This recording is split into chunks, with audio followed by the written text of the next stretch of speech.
तस्मै श्री गुरवे नमः।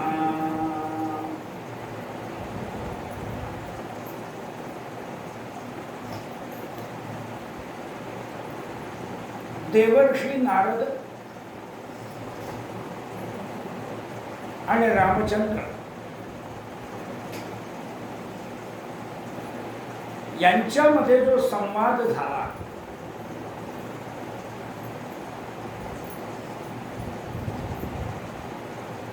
हा अत्यंत महत्वाचा संवाद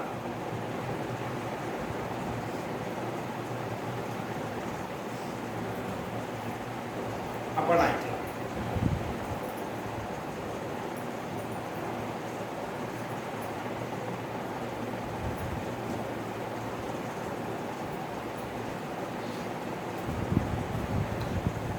आता यापुढे महादेव पार्वती देवीला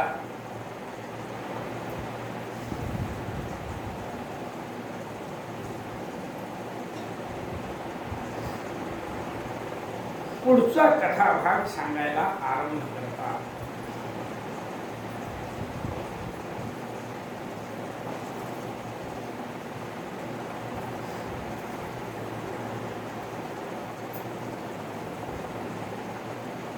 तेव्हा महादेव म्हणतात,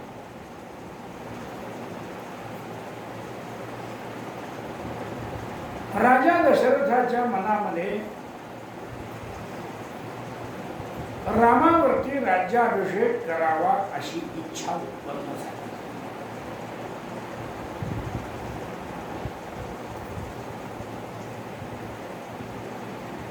आणि रामावरती राज्याभिषेक व्हावा अशी फक्त दशरथाचीच नव्हे, संपूर्ण अयोध्यावासी प्रजाजनांची सगळ्यांचीच इच्छा होती.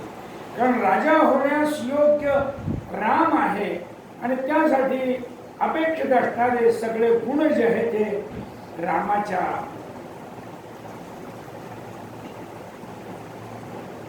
अंगी होते. म्हणून म्हणलंय, तत सर्व गुणोपेतम रामम राजीव लोचनम ज्येष्ठम राज्याभिषेक्यामि वृद्धोहम मुनिपुंगवो. आता मी वृद्ध झालेलो आहे, याकरता सर्व गुणांनी युक्त असणाऱ्या रामाला राज्यावरती बसवावं अशी माझ्या मनामध्ये इच्छा झालेली आहे.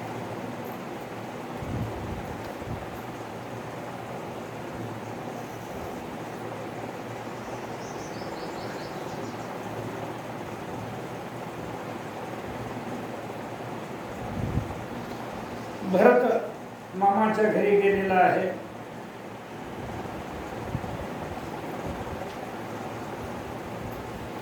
शत्रुघ्न हे त्याच्या बरोबर गेलेला आहे.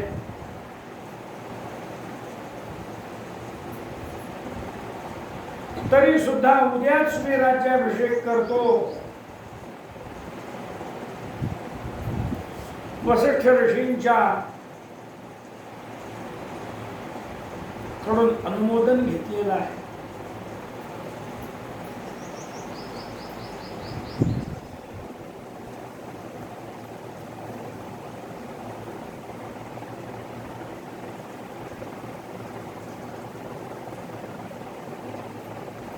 वसिष्ठ ऋषीने सुद्धा अनुमोदन दिले.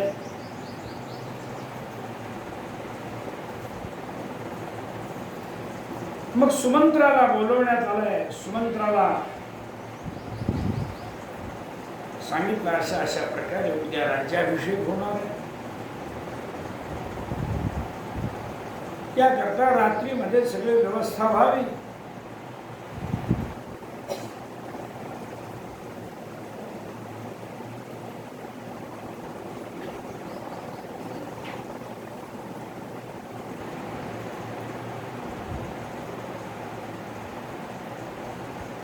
त्याप्रमाणे सुमंत्राने आपल्या सगळ्या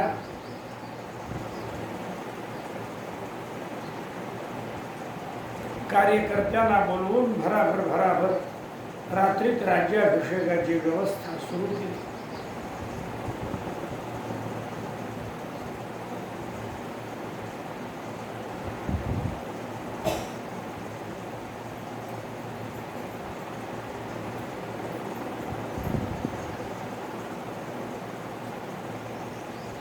वसिष्ठांना हे सगळं सांगितल्यानंतर वसिष्ठ ऋषी सुद्धा आनंदी झाले. त्याने सुद्धा राज्याभिषेकासाठी लागणारा जो धार्मिक विधी आहे त्या विधीची सगळी जबाबदारी वसिष्ठ ऋषींनी घेतली.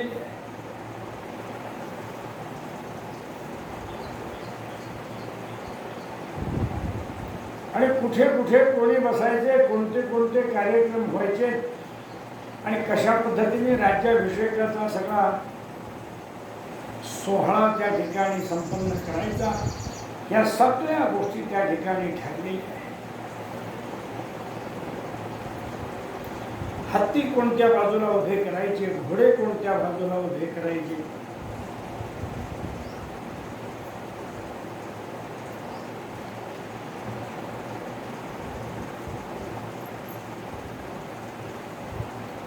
सगळ्या तीर्थांचं जल त्या ठिकाणी आलं पाहिजे.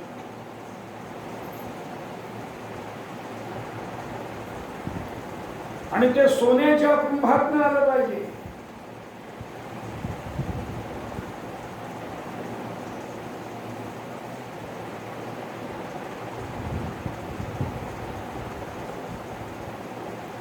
व्याघ्र चर्म त्या ठिकाणी आणली पाहिजे. 3 स्थाप्यंता नव वैयाघ्र चर्म आणि 3 चानय श्वेत छत्रम रत्नदंड मुक्तम आणि विराजितम.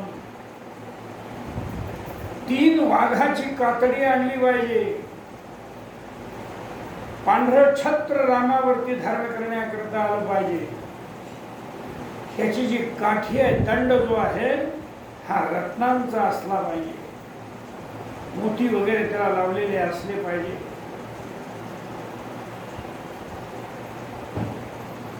अत्यंत भरजरी सुंदर दिव्य अशा प्रकारची वस्त्र नेसण्याकरता असावी. उत्तमोत्तम ब्राह्मण वर्ग त्या ठिकाणी असायला पाहिजे. दर्भ पाहिजे, नटनर्तकी भरपूर पाहिजे, भाट पाहिजे. जे रामाची स्तुती गाणारे आहेत, नृत्य करणाऱ्या नर्तक्या आहेत, सगळं काही असायला.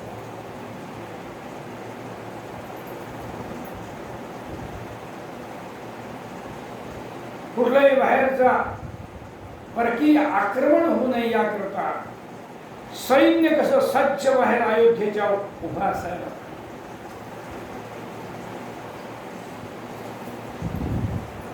अयोध्येमध्ये असणारी देवालय सगळी कशी अतिशय सुशोभित झाली पाहिजे. हे सगळं एका रात्रीत चाललंय.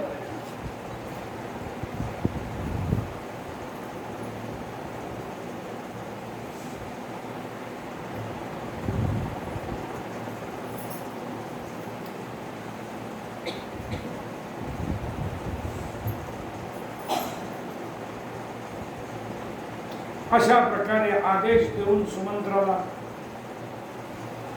राजाला, मंत्र्यांना आदेश दिले आणि स्वतः वसिष्ठ ऋषी जे आहेत हे रामाच्या निवासस्थानामध्ये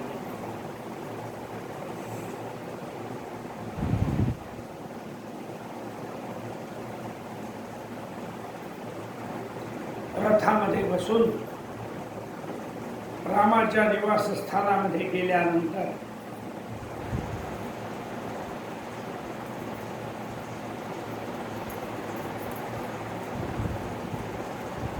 रामाच्या भवनामध्ये प्रवेश करतायत. वसिष्ठ गुरु आलेत म्हणल्यानंतर प्रभू रामचंद्रांनी हात जोडून त्यांचं स्वागत केलं. अत्यंत भक्तियुक्त अंतःकरण आहे त्यांचं.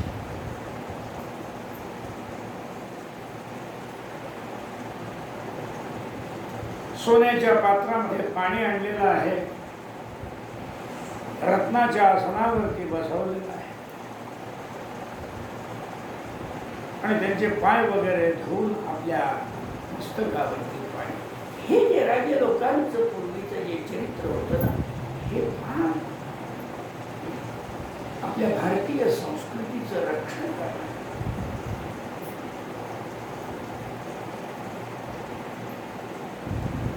आता भारतीय संस्कृतीपासून राज्य व्यवस्था जी आहे ही फार दूर गेलेली आहे. राज्य व्यवस्था आणि भारतीय संस्कृती धर्म या सगळ्या गोष्टींमध्ये भरपूर अंतर पडले.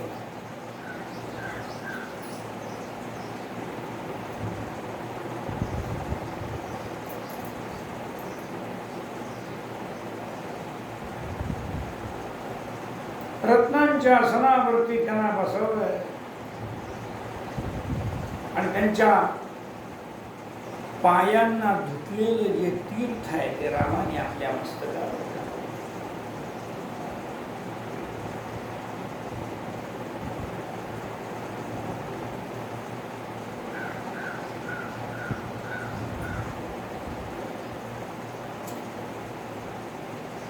रामचंद्र काय म्हणतात वसिष्ठ ऋषींना, महाराज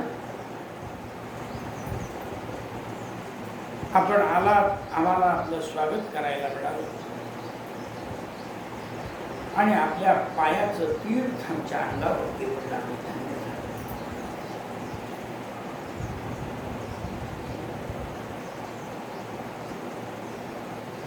तेव्हा वसिष्ठ मुनी किंचित हास्य करतात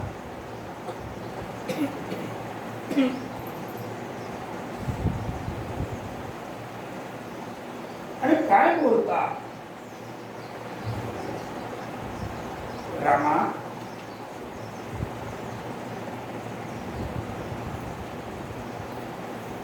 अरे तुझ्या पायाचं तीर्थ जे आहे हे आपल्या मस्तकावर धारण करून धन्य झाला गिरिजापती. भगवान शंकराने सुद्धा स्वतःला धन्य मानले.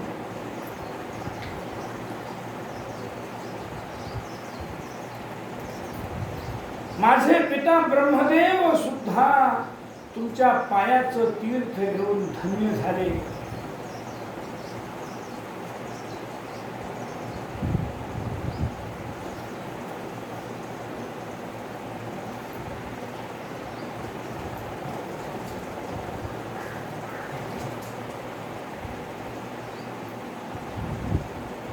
आणि रामा तू माझ्या पायाचं तीर्थ अंगावर घेऊन स्वतःला धन्य समजतो.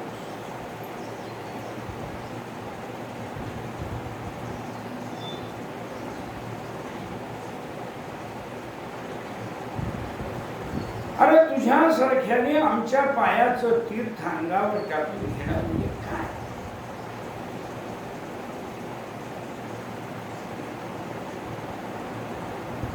हा केवळ लौकिकाच्या आणि आमच्या सारख्याला रामा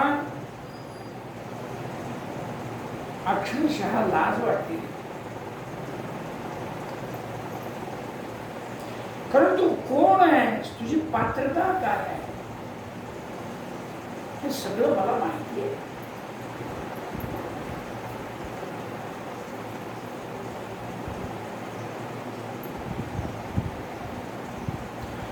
तू परमात्मा आहेस, परमात्मा.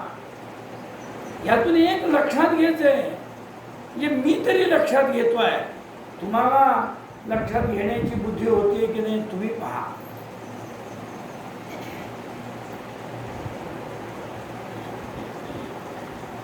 दर रामायण सांगायच्या वेळा दर वेळेला माझ्या मनामध्ये तर विश्वास अधिक अधिक वाढत चालला.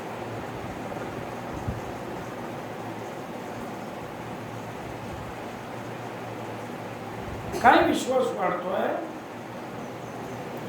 की राम हा परमात्मा आहे. परमात्म्याचंच दुसरं नाव म्हणजे राम.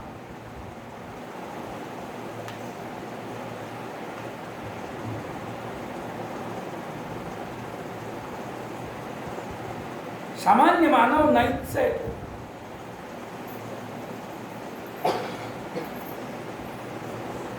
जगतामध्ये त्याच्या एवढं पवित्र काही.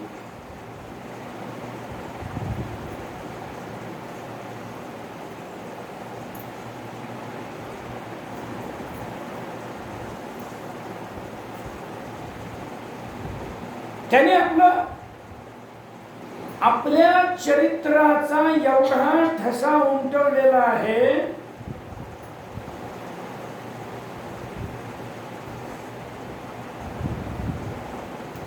की तो ठसा कधीही कुणालाही पुसता येणारच.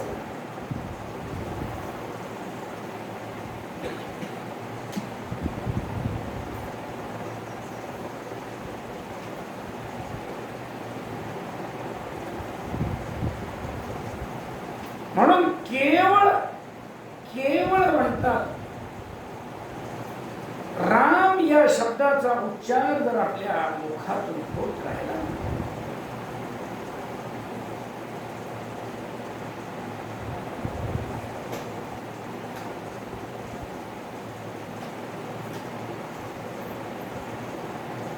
तर पाप तर कुठे नष्ट होतील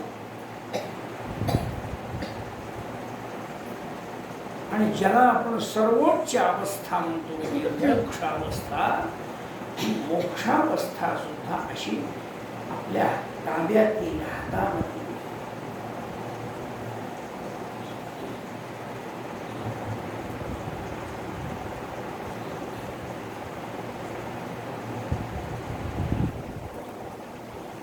वसिष्ठ ऋषी हेच म्हणतात, देवांचं कार्य करण्याकरता म्हणून, भक्तांचं कल्याण करण्याकरता, रावणासारख्यांचा सुद्धा उद्धार करण्याकरता तू या पृथ्वीवरती मनुष्य रूप धारण करून आलास.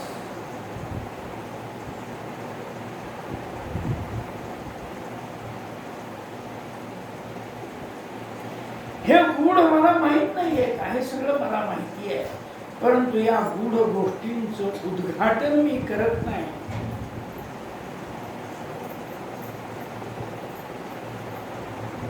मायावी मनुष्य रूप धारण करून तू हे सगळं कार्य करतोय.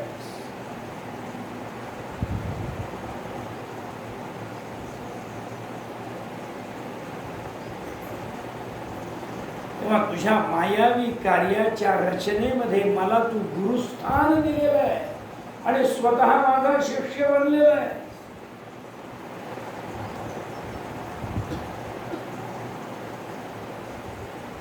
वास्तविक कसं आहे, गुरुर्गुरूणां त्वं देव पितॄणां त्वं पितामह अंतर्यामी जगद्यात्रा वाहकस्त्वमगोचरः. जगदातल्या सर्व गुरूंचा सुद्धा गुरु तू आहे, सगळ्या पितरांचा सुद्धा तू पितर आहे.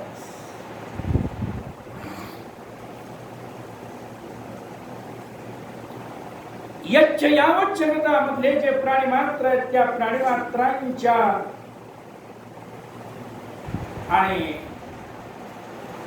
जगत जीवन यात्रेचा वाहक तू आहे.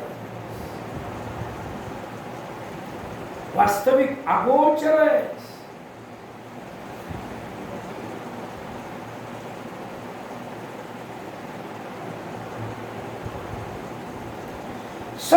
सगळं जगत तुझ्या स्वाधीन आहे. एवढंच नव्हे, अनंत कोटी ब्रह्मांड सुद्धा तुझ्या स्वाधीन आहे रामा. आणि तरी पण तू एखाद्या सामान्य राजासारखा, मानवासारखा वागतोय आणि आम्हाला गुरु म्हणून आमचे पाय धुतो.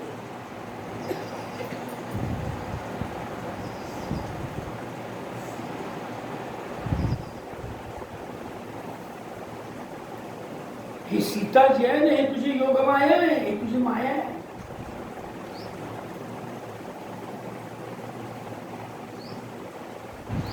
पण मला हे सगळं माहिती असल्या कारणाने, पहा वसिष्ठ ऋषी काय म्हणतात, मला हे सगळं माहिती असल्या कारणाने तू या दशरथाच्या पोटी जन्म घेणार आहे, सीता ही तुझी पत्नी होणार आहे, हे सगळं मला माहिती असल्या कारणाने मी या तुमच्या वंशाचं पौरोहित्य स्वीकारलेलं आहे.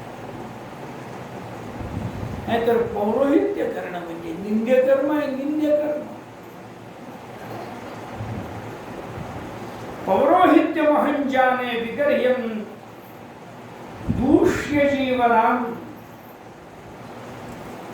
परंतु इक्ष्वाकुणांकुले रामः परमात्मा जनिष्यते इति ज्ञातं मया पूर्वं ब्रह्मणा कथितं. ब्रह्मदेवाने मला पूर्वी माझ्या पित्याने मला पूर्वी सांगितलेलं होतं की इथे प्रभू जन्म घेणार आहे. म्हणून मी या सूर्यवंशाचा पुरोहित झालो. वसिष्ठ ऋषी काय म्हणतात पहा.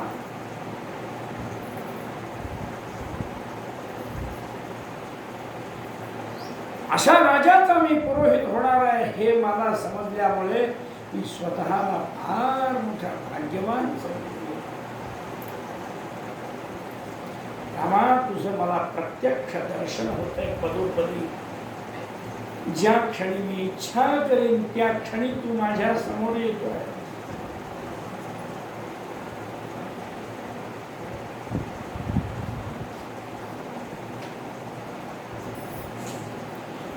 तुझा आचार्य बनलोय एवढंच नव्हे, अरे बाल्यावस्थेमध्ये तुला मी शिकवलंय.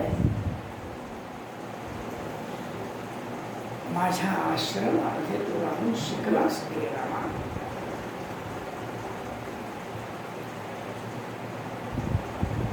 यात माझ्याबद्दल माझ्या मनामध्ये जी गर्वाची भूमिका ती एवढीच आहे की परमेश्वराला सगळं जाणकार असलेल्या परमेश्वराला 2 अक्षर शिकवण्याची संधी मला प्राप्त.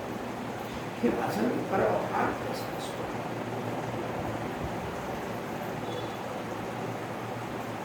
कसे होते राम, कसे होते ते गुरु वसिष्ठ.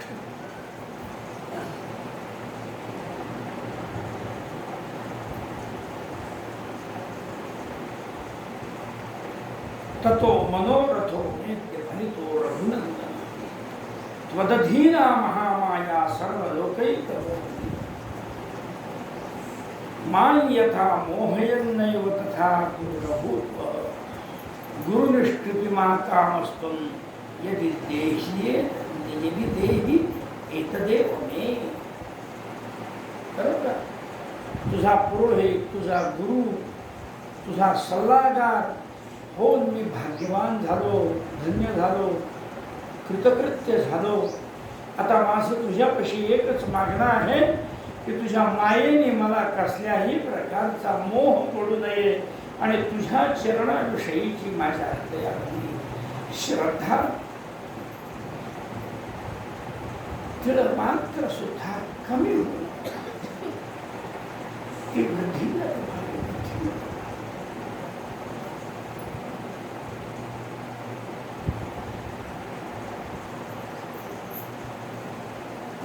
खरोखर रामायणामध्ये ज्या ज्या व्यक्ती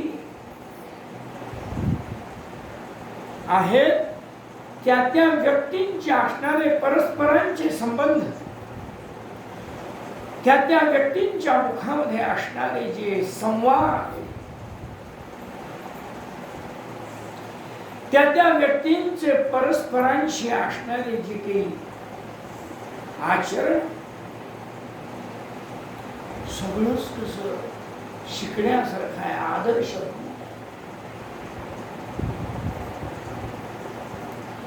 एकही गोष्ट रामायणातली गंमत म्हणून आलेली.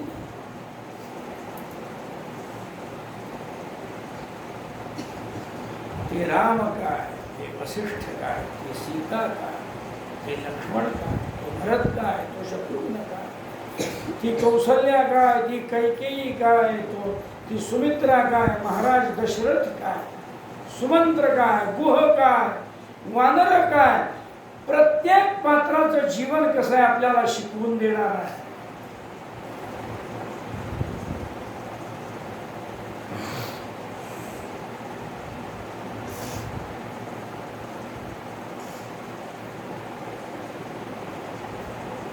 सर्व प्रकारची नाती कशी पावित्र्याने जपलेली आहे पहा.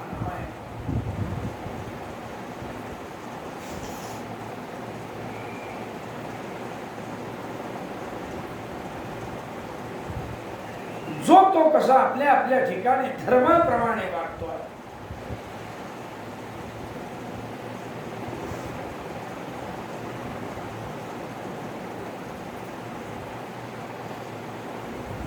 वसिष्ठ मुनीने प्रार्थना केली,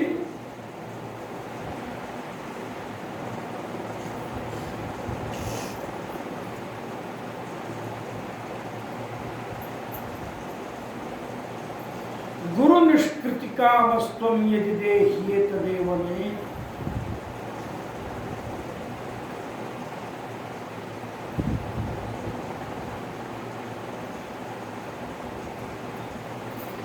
जर माझ्याकडे 2 अक्षर तू शिकलास आणि माझ्या गुरुत्वाची जर निष्कृती करायची असेल,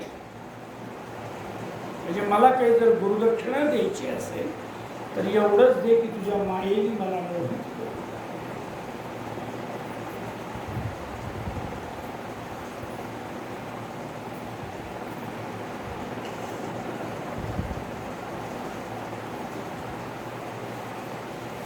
प्रसंगातील सगळ्याच गोष्टी मी बोललो। रामचंद्रा, दशरथ महाराजांनी मला पाठवलेला आहे म्हणून मी या ठिकाणी आलो। उद्या सकाळी तुझ्यावरती राज्याभिषेक होणार आहे, तेव्हा आजपासून तू अनशनं व्रत करायचा आहेस, उपवास करायचा आहे।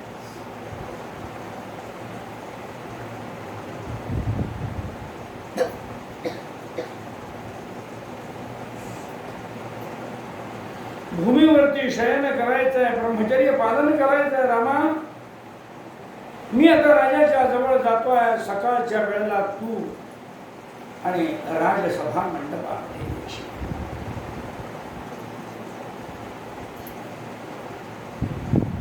अशा प्रकारे बोलून वसिष्ठ ऋषी जे आहे हे आपल्या ठिकाणामध्ये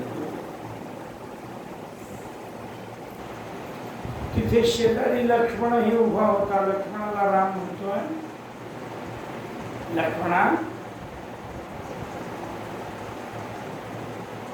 माझ्यावरती राज्याभिषेक उद्या होणार, पण तुला सांगतो, पाहता बंधूंचं प्रेम कसं आहे ते पाहण्यासारखं आहे। माझ्यावरती उद्या राज्याभिषेक होणार, परंतु तुला एक सांगतो, निमित्त मात्रमेवाहं कर्ता भोक्ता त्वमेव हि। मी केवळ निमित्त मात्र आहे आणि या राज्याचा भोक्ता तूच आहे।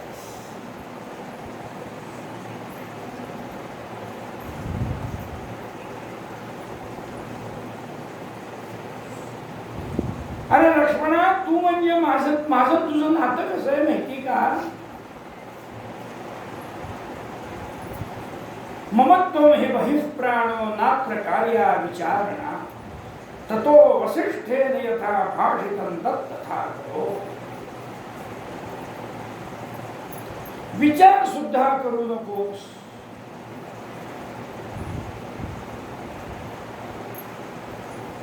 तू माझा बाहेरचा प्राण आहेस।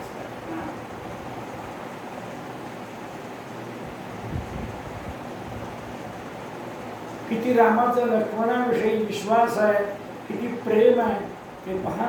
लक्ष्मणाला म्हणले, तू माझा बाहेरचा प्राण आहेस, मी फक्त राज्यावर सही करणारा मनुष्य आहे, बाकी सर्व अधिकार तुझ्या।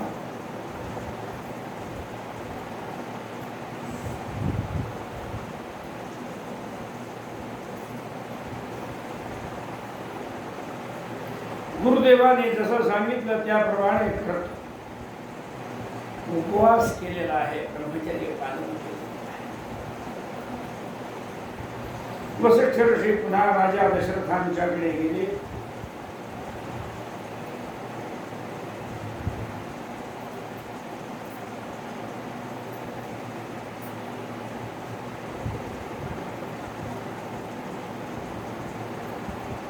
त्यांच्यामध्ये बोलणं झालं, आपण रामावरती राज्याभिषेक करतोय, सगळं योग्य आहे।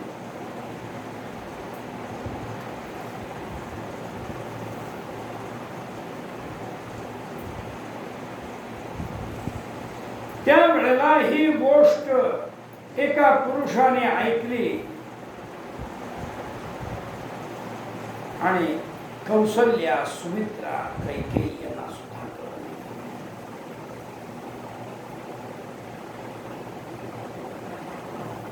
सगळ्यांना फार मोठा आनंद झाला.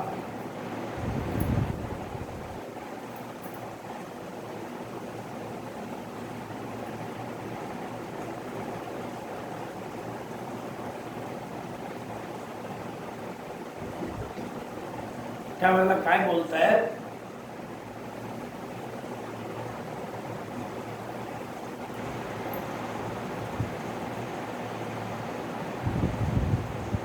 कौसल्या म्हणते मनानी, लक्ष्मीं पर्यचरत देवीं रामस्यार्थात प्रसिद्धये. रामाचं हे राज्याभिषेकाचं जे कार्य आहे हे कसं व्यवस्थित पार पडू दे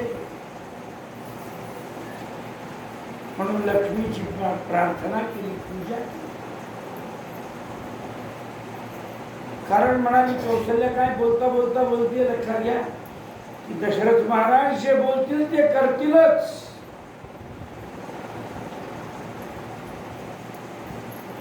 परंतु कैकेयी वशगः किंतु कामुकः किं करिष्ये.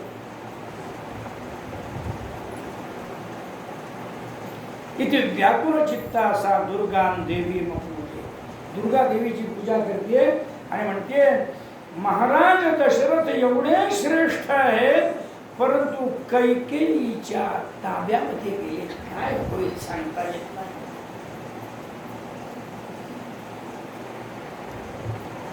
कैकेयी वशगः कामुकः. एकदा ते कैकेयीच्या आणि कक्षेमध्ये प्रविष्ट झाले की तिथे काय काय घडेल सांगता येत नाही. म्हणून दुर्गा देवीला प्रार्थना करते की हे दुर्गे, माझ्या या रामाच्या राज्यामध्ये कसल्याही प्रकारची विघ्न येऊ नये.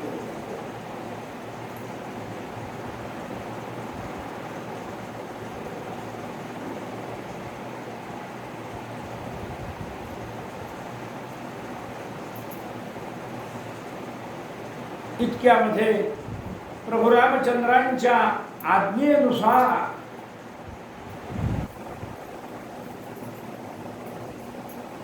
प्रभू रामचंद्रांची सरस्वतीला आज्ञा गेली आणि सांगितलं मी सांगितलेलं कार्य व्यवस्थित पार पडलं पाहिजे. कृष्णाच्या वेळेला कोण होती? योगमाया, योगनिद्रा. रामाच्या वेळेला कोण आहे? वाग्देवी, सरस्वती. आणि त्या सरस्वतीने अयोध्येमध्ये आगमन केलेलं आहे आणि काय केलं? मंथरेच्या शरीरामध्ये प्रवेश केला. मंथरा नावाची कैकेयीची दासी होती, मोठी वृद्ध अनुभवी दासी होती. त्या दासीच्या बुद्धीमध्ये वाणीनी म्हणजे सरस्वतीने प्रवेश केला आणि तिच्या बुद्धीमध्ये असा काही विचित्र विचार उत्पन्न केला की बस.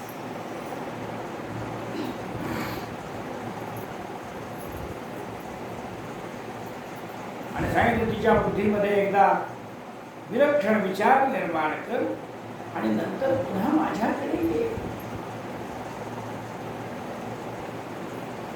तिने मंथरेच्या बुद्धीत प्रवेश काय केला? मंथरेच्या मनामध्ये वेडेवाकडे विचार आले. तिने ते विचार सगळे कैकेयीच्या बुद्धीमध्ये घातले. एवढंच नव्हे, ते रामराज्याभिषेकाची तयारी केलेली सगळी विस्कटायला सुरुवात केली, आरडाओरडा करायला सुरुवात केली, कैकेयीला वाटेल ते बोलायला सुरुवात केली.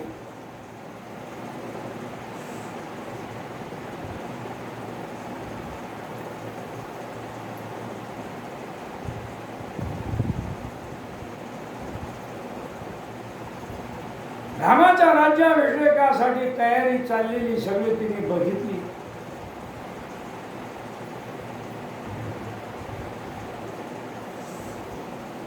आणि तिच्या मनामध्ये असा काही विचित्र विचार उत्पन्न झालाय. इकडे कौसल्या माता जी आहे हे अनेक प्रकारच्या दानधर्मांनी सगळ्यांना संतुष्ट करत आहे.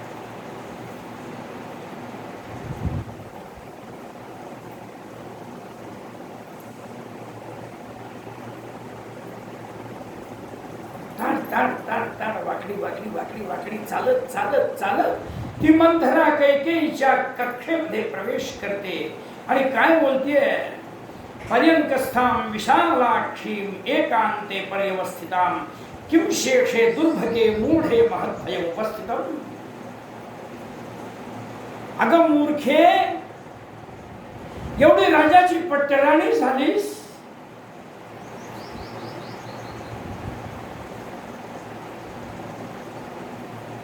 तुला माहिती तरी आहे का बाहेर काय चाललंय ते?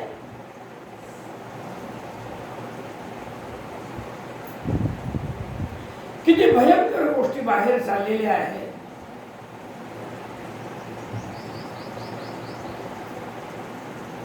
ती कैकेयी होती अत्यंत सुंदर, सारखी श्रृंगार करून बसलेली असायची.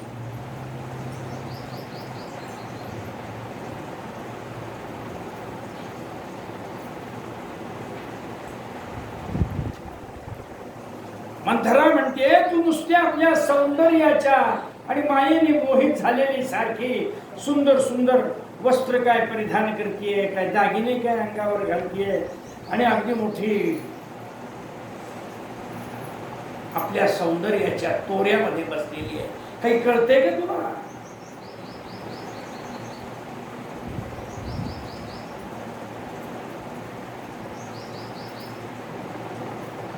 पैकी म्हणते, मंथरे काय बोलतेस तू? काय चाललंय तुझं? अगं काय चाललंय म्हणजे काय? मी आता बाहेरून बघून आले, सगळीकडे अयोध्या कशी नुसती दिव्यांनी उजळून गेलेली आहे. जिकडे तिकडे महोत्सवाचं वातावरण निर्माण झालेलं आहे.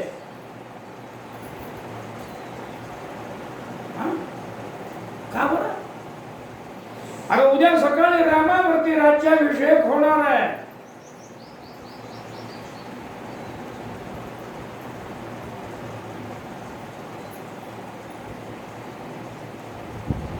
कैकेयीला काही समजलंच नाही. कैकेयीला आनंदच झाला.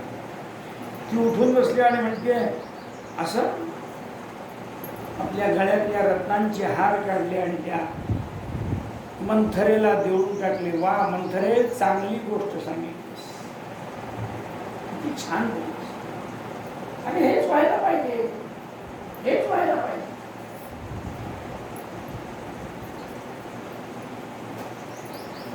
तस्य दिव्यं ददौ स्वर्ण नूपुरं रत्नभूषितं हर्षस्थाने किमिति मे कथ्यते भयमागत. अगं आनंदाच्या ठिकाणी तू भीती निर्माण झाली म्हणून सांगतेस? मूर्ख आहेस काय? काय बोलतेस तू? भरतात अधिको राम प्रियकृन्मे प्रियम वदहा.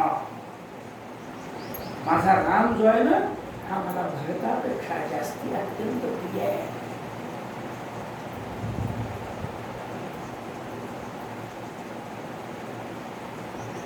तो एक वेळ कौशल्येला लांब बसवेल, पण मला कधीही अंतर देणार. इतकं रामाचं माझ्यावर आणि माझं रामावर प्रेम आहे, लक्षात ठेव. आणि रामाच्या राज्याभिषेकाच्या वार्तेने तू भीती आली म्हणून मला सांगतेस? मूर्ख आहेस. तव मूढे वदस्व मे.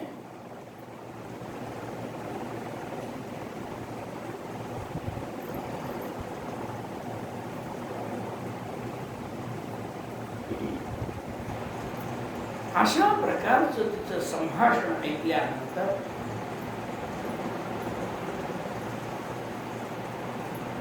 ती कुब्जा जास्तीच त्रास करून रागात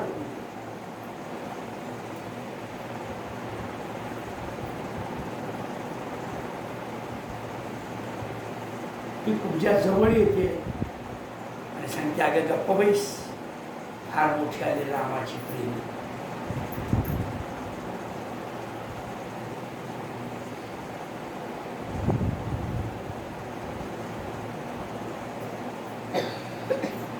रामावरती राज्याभिषेक होतोय, त्याचा तुला आनंद वाटतोय, फार मोठं रामाविषयी प्रेम आहे असं तुला वाटते का?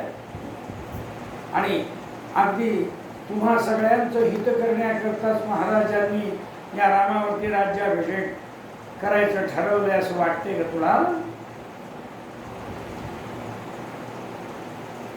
आता नुसत्या गोड गोड गप्पा तुझ्याशी मारतो हा राजा दशरथ आणि काम करतो ते कौशल्याचं लक्षात घे.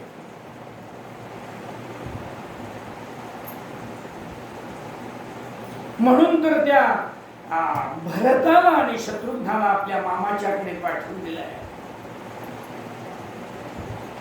आणि त्यांच्या अनुपस्थितीमध्ये रामावरती राज्याभिषेक करायला निघालाय.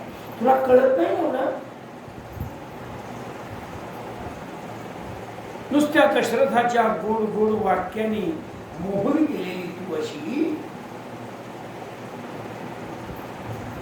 आपल्या सौंदर्याच्या सागरामध्ये बुडून गेलेली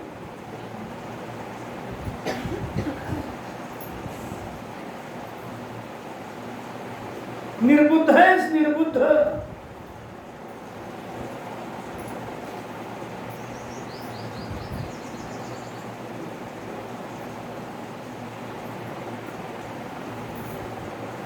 आता राम राजा होणार, मग रामाचा अत्यंत लाडका भाऊ म्हणजे लक्ष्मण हा त्याच्या बरोबर असणार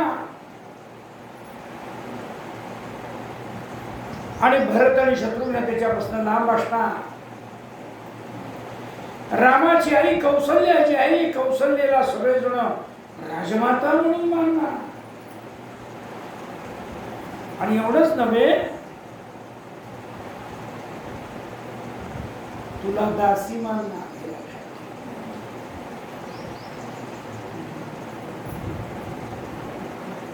मग सुमित्रेचं काय? अगं सुमित्रा लक्ष्मणाचीच आई आहे, रामाला प्रिय असणार. फक्त एकटी पडणार आहे स्थिती आणि तुला अक्षरशः राजमातेची दासी दासी म्हणणार. वास्तविक दशरथाची प्रिय पत्नी तू आहेस.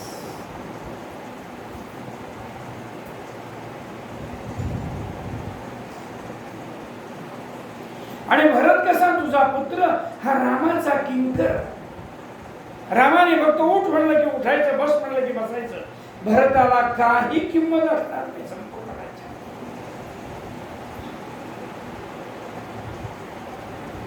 अगं काही जरा जागृत हो, निर्बुद्ध हे.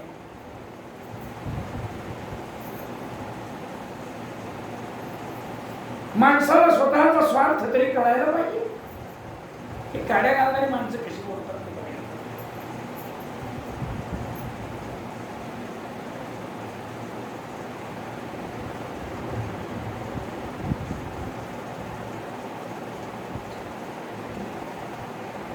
विवास्यते वा नगरात प्राणैर्वा हाप्यते चिरा.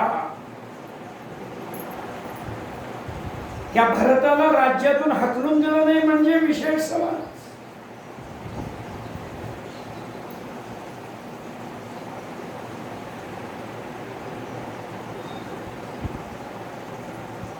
याकरता भरतावर राज्याभिषेक व्हायला पाहिजे आणि रामावरती नाही व्हायला पाहिजे. याकरता काहीतरी प्रयत्न कर, तर तुझं या जगतामध्ये कल्याण होईल.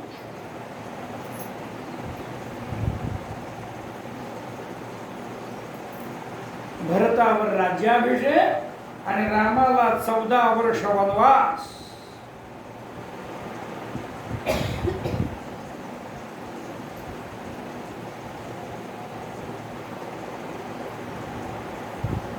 हळूहळू हळूहळू बोलून बोलून बोलून रात्रीच्या वेळात त्या कैकेयीच्या मनामध्ये हा सगळा विचार त्या मंथरेने भरून दिला. मग ती कैकेयी जरासा उठून काय म्हणतीस ग? काय म्हणत नाही, भरतावर राज्याभिषेक व्हावा हा प्रयत्न कर. पण म्हणजे हे तू सगळं जे सांगतेस ते घडणार कसं? मी सांगते ना तुला, ज्या वेळेला महाराज दशरथ युद्धाकरता गेले होते त्या वेळेला युद्धात तू त्यांना मदत केलीस, त्या वेळेला त्यांनी तुला 2 वर देण्याची प्रतिज्ञा केलेली आहे. आणि ती वेळ योग्य वेळ आली की मी वर मागून घेईन म्हणून तू सांगितलंस, ते आज योग्य वेळ आली. एका वराने भरतावर राज्याभिषेक आणि एका वराने रामाला आरण्यवास.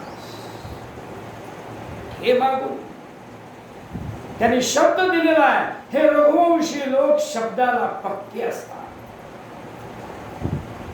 हे अपकीर्तीला घाबरतात.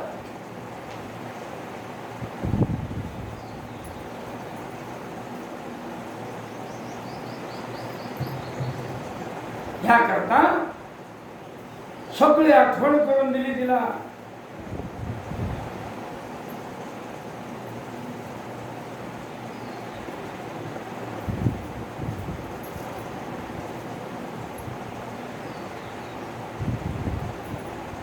वरद्वयं वृणीष्वत्वमेवं राजा वदत्स्वयं. योग्य वेळेला वर मागेल असं तू सांगितलं.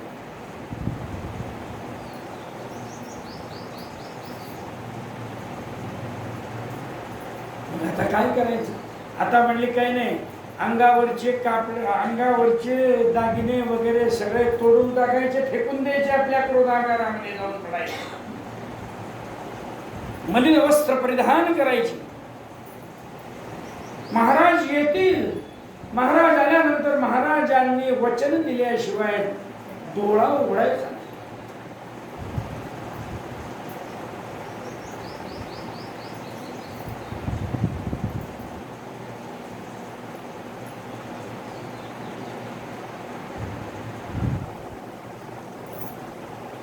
हे सगळं तिचं भाषण ऐकल्यानंतर कैकेयी तिला म्हणते, तामाह कैकेयी दुष्टा कुतस्ते बुद्धिदृशी. अगं मंथरे, अगं वाकडे, एवढी बुद्धिमान असशील मला कल्पना नाही. तुला एवढी बुद्धी आहे का? आजपर्यंत कधी तुझी बुद्धी मला अशी पाहायला मिळाली नाही, आणि आज तू एवढी कशी काय बुद्धी चालवलीस?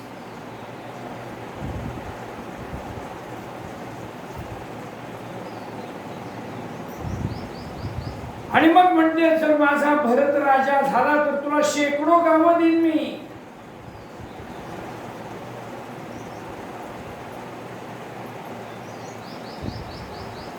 आणि मग जसं कैकेयीला त्या मंथरेने शिकवलं त्याप्रमाणे ती कैकेयी जी आहे, क्रोधागारा, म्हणजे क्रोधागार म्हणून पूर्वीच्या काळात एक असायची. क्रोधागार म्हणजे एक अशी आडगळीची खोली. त्या आडगळीच्या खोलीमध्ये जुने कपडे बोचकी पडलेली असायची. मग तिथे ह्या राजस्त्रिया कधी जात नसायच्या. तिथे कधी रागावल्या, चिडल्या तर मात्र रुसून बसायला त्या खोलीत जाऊन बसायच्या.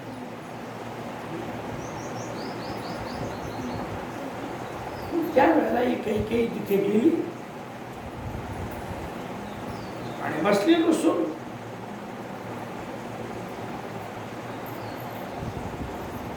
बस आता महाराज दशरथ आले की मंथरेने सांगितल्याप्रमाणे सगळं करायचं.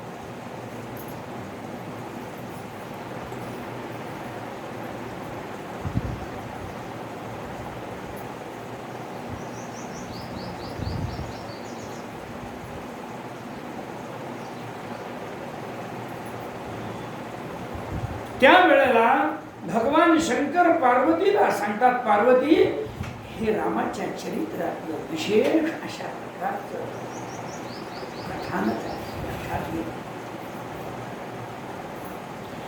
धीरोत्यंत दयान्वितोऽपि सुगुणाचारान्वितो वाथवा नीतिज्ञो विधिवाद देशिक परो विद्या विवेकोऽथवा दुष्टानामपि पाप भावित धियां संगम सदा चेत् भजे तद्बुद्ध्या परिभावितो व्रजति तत् साम्यं क्रमेण स्फुटम्. कितीही जरी गुणवान मनुष्य असला आणि तो जर दुष्टाच्या संगतीला गेला तर त्याची बुद्धी भ्रष्ट झाल्याशिवाय राहत नाही.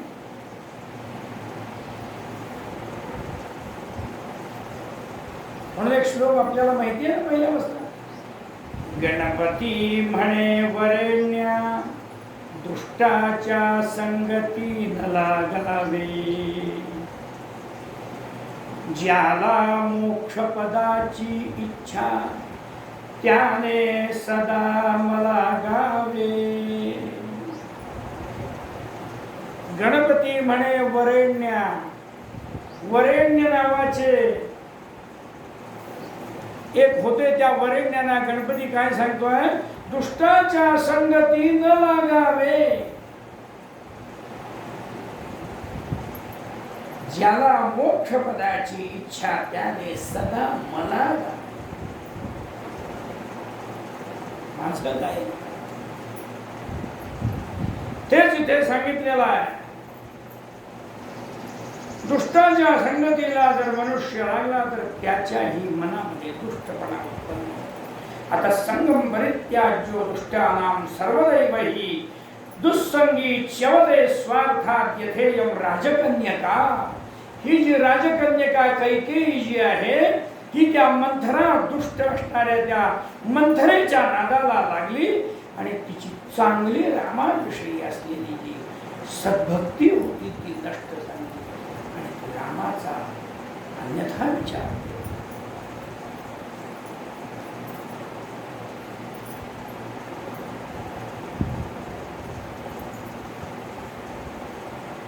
झालं कैकेयीने त्याप्रमाणे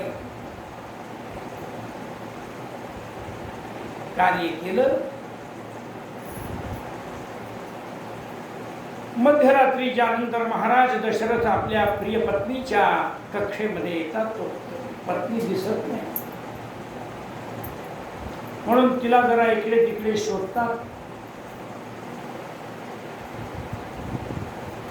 तो क्रोधागारामध्ये पडलेल्या कैकेयीला बघितल्यानंतर महाराज दशरथ तिच्यापाशी जात आहेत आणि तिला सांगतात की हे कैकेयी, आज अशी ना क्रोधाकारामध्ये तू पडलीस.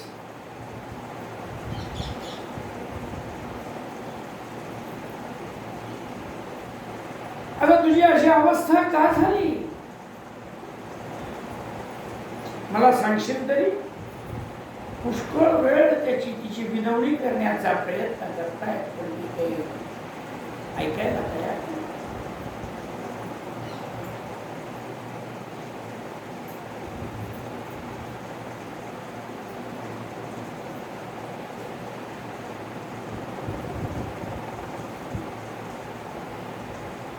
नंतर महाराज दशरथ म्हणतात की कैकेयी, जगतामध्ये कोणतीही अशी वस्तू असेल जी तू मागशील ती मी तुला देईन.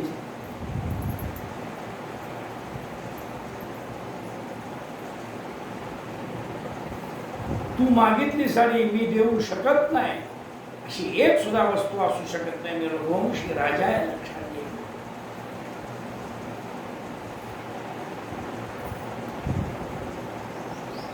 आमच्या मुखातून कधी सुद्धा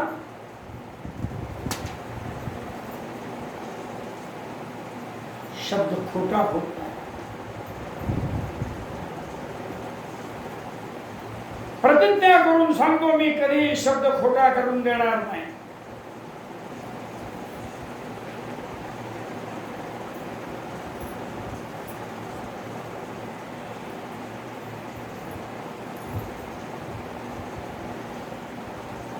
जेव्हा त्यांनी प्रतिज्ञा करून सांगितली, रामाची शपथ घेऊन सांगितली, कारण त्यांना माहिती होतं, कैकेयीला माहिती होतं रामाची शपथ घेतली की हा कधी मागे फिरू शकत. रामाची शपथ तिने घेतल्या राजाने घेतली म्हणल्यानंतर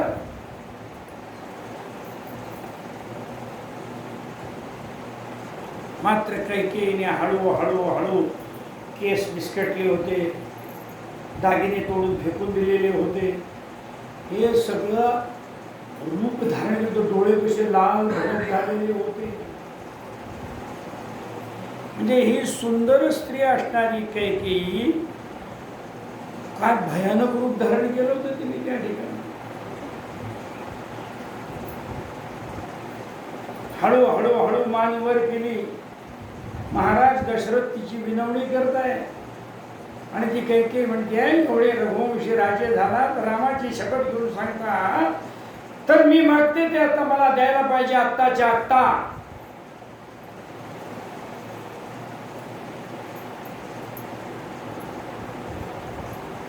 तू सांग म्हणाले फक्त मी द्यायला तयार आहे. तेव्हा त्यांनी काय सांगितलं पूर्वं देवासुरे युद्धे मया त्वं परिरक्षितः तदा वरद्वयं दत्तं त्वया मे तुष्टचेतसा तद्वयन्यासभूतं मे स्थापितं त्वयि सुव्रत तत्रैकेन वरेणाशु भरतं मे प्रियं सुतं. महाराज देवासुर संग्रामाच्या वेळेला म्हणाले तुम्ही 2 वर मला देण्याचं कबूल केलेलं होतं ते 2 वर मला आता पाहिजे. हे मागून म्हणाले कोण नाही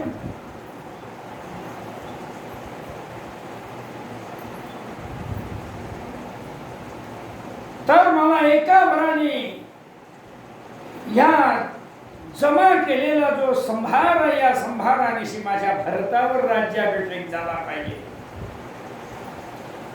आणि दुसऱ्या वराने रामो गच्छतु दंडका राम दंडका.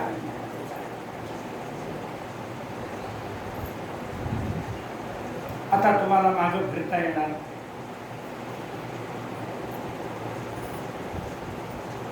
आणि नुसता नाही मुनिवेश धारण केलेला जटावल्कल धारण केलेला आणि 1-2 दिवसासाठी नाही 14 वर्ष वनवासामध्ये जाऊन राहायला पाहिजे. कंदमुळ फळ खाणारा राहायला पाहिजे तसा.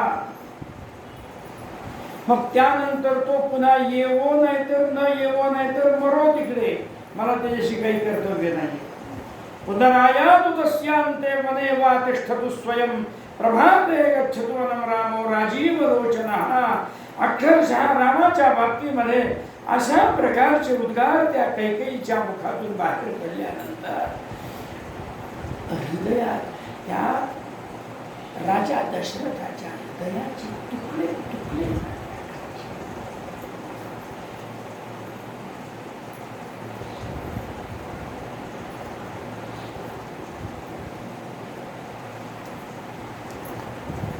द्या. आता हे माझे 2 वर तुम्ही मला खरे करून दाखवले.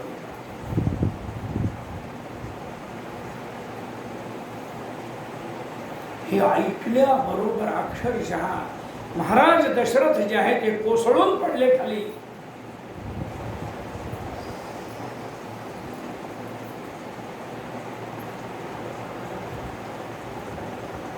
थोड्या वेळाने डोळे उघडले आहे मी काय खरं बघतोय का मला स्वप्न पडलंय. एकही का माझ्या प्राणांना सुद्धा नाहीस करण्यासारखं वचन बोलली सुरू. काय तुझा रामाने अपराध केला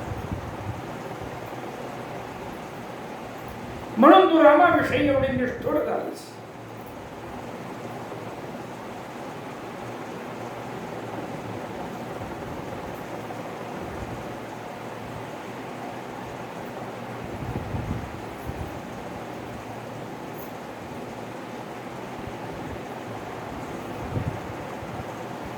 आता आजपर्यंत तू रामाच्या गुणांचं वर्णन करत आलीस माझ्या समोर आणि आज का तू रामाची शक्ती बनलीस. अगदी क्षणभर हे राज्य सगळं भरताना द्यावं याच्याबद्दल माझं काम आहे अवश्य.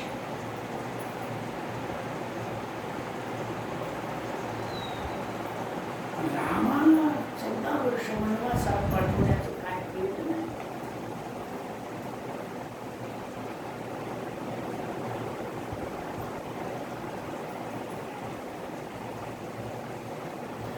ती कैकेयी अशी भयंकर अवस्थेमध्ये उभी आहे आणि हा दशरथ राजा तिच्या पायावरती पडले.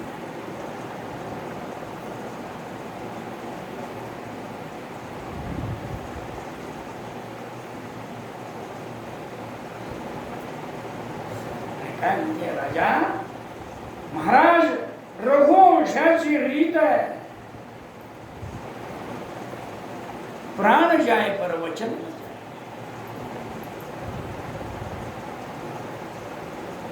आता मला तुम्ही देतो म्हणून सांगितलं तरी आता जर बदलला तर संबंध रघुवंशाच्या आणखी परंपरेला कलंक लावण्याचं महाभयंकर काम.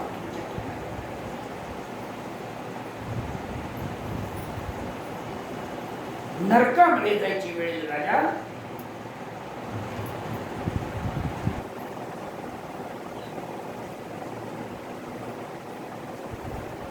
याकरता असंच घडलं पाहिजे. भरताला राज्याभिषेक आणि रामाला वनवास.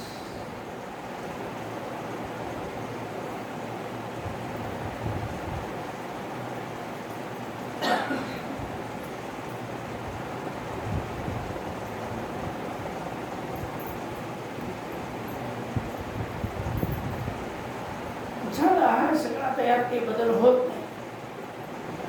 बाकी कथाभाग आपल्याला माहिती आहे. तिथून पुढे सुमंत्राकडनं रामाला निरोप पाठवला. राम आले, रामाला हे सगळं सांगितलं. प्रभू रामाने सीतेला हे सगळं सांगितलं. सीता राम सगळे तिथे त्या ठिकाणी आलेले आहेत आणि त्या दशरथ महाराजांच्या मुखातून शब्द बाहेर पडायला लावले. काही काही की मी हे 2 वर दिलेले याकरता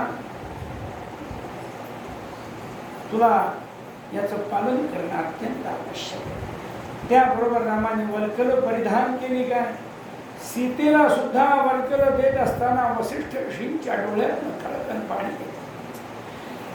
त्या कैकेयीला म्हणतात, दुष्टे तुझे हात जळून का नाही पडले?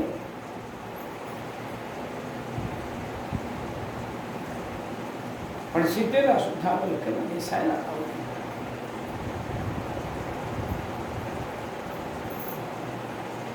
आणि त्याबरोबर लक्ष्मणाला सुद्धा ही गोष्ट समजली आणि सगळे जण अत्यंत आग्रह करून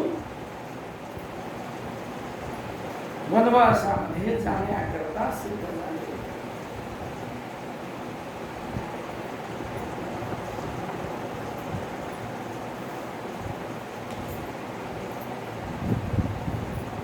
त्यावेळेला सीतेला जेव्हा राम समजावू लागले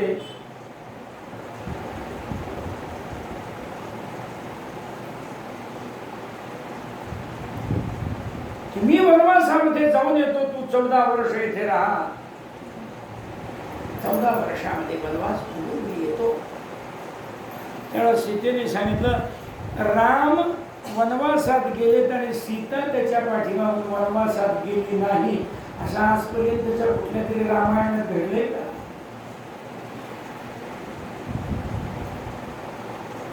असं कधी घडणार नाही.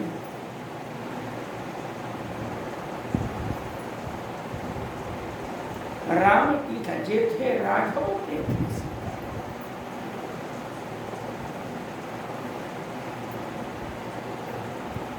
छायेप्रमाणे सीता त्या रामचंद्राच्या बरोबर आहे.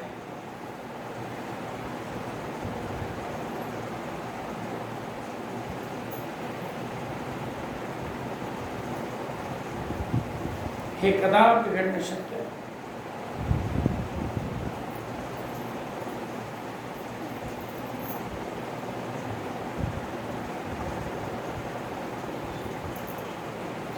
म्हणून सीता रामचंद्रांच्या बरोबर निघाली.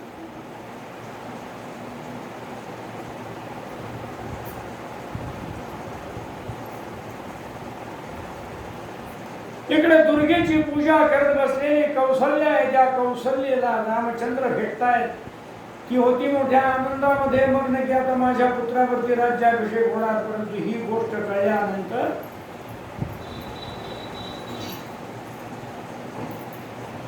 अत्यंत दुःखाने कोसळून पडली कौसल्या.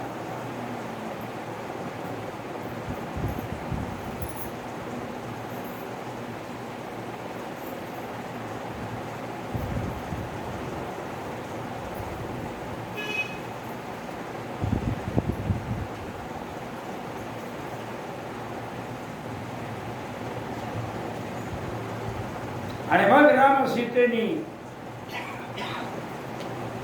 होमंच कारयामास ब्राह्मणेभ्यो ददौ धनं ध्यायते विष्णुमेकाग्रमनसा मौनमास्थिता.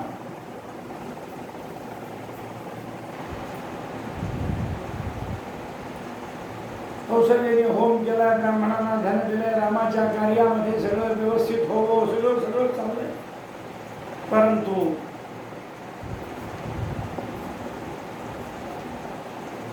तिच्या संकल्पांचा अक्षरशः चुरा झाला, चुरा. त्या कौशल्याचे संकल्प सगळे कसे असे ध्वस्त होते.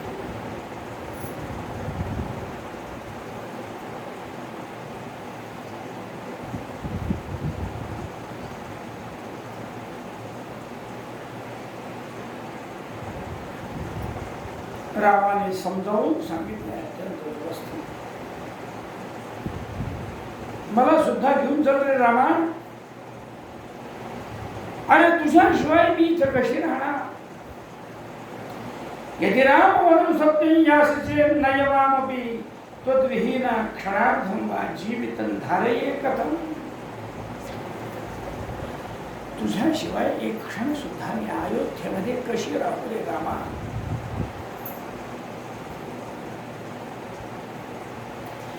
अरे यथा गौर्बालकं वत्सं त्यक्त्वा तिष्ठेन्न कुत्रचित् तथैव त्वां न शक्नोमि त्यक्तुं प्राणात् प्रियं सुतं.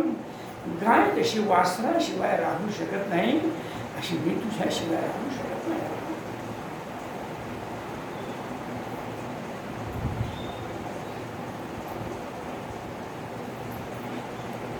अरे भरत हे माझा पुत्रच आहे. भरताला राज्य खुशाल असू दे, तुला मनापासून पाठवते.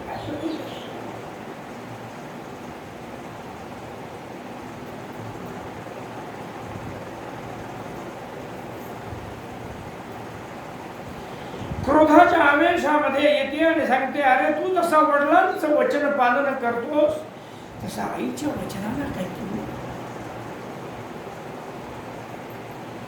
रामा, आईच्या वचनाला काही किंमत असते की नाही.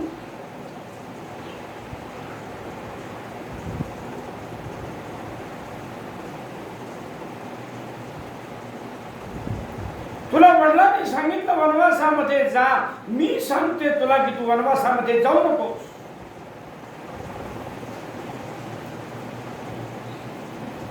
रामाने सांगितलं, माते तुझ्या सुद्धा शब्दाची किंमत आहे, पण तुला वडिलांच्या विरुद्ध वचन देण्याचा अधिकार. धर्म काय सांगतो, पत्नीने पतीच्या विरुद्ध वचन काढायचं.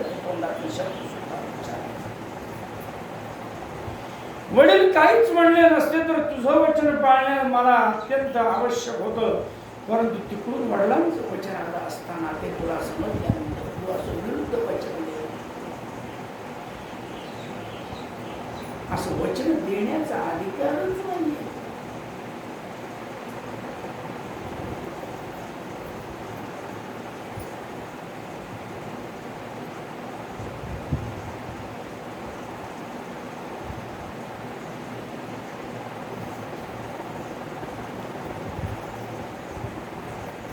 यदि गच्छसि मद्वाक्यं उल्लंघ्य नृपवाक्यतः तदा प्राणान् परित्यज्य गच्छामि यमसागरम्. माझ्या शब्दाला उल्लंघन करून तू जर गेलास तर रामा,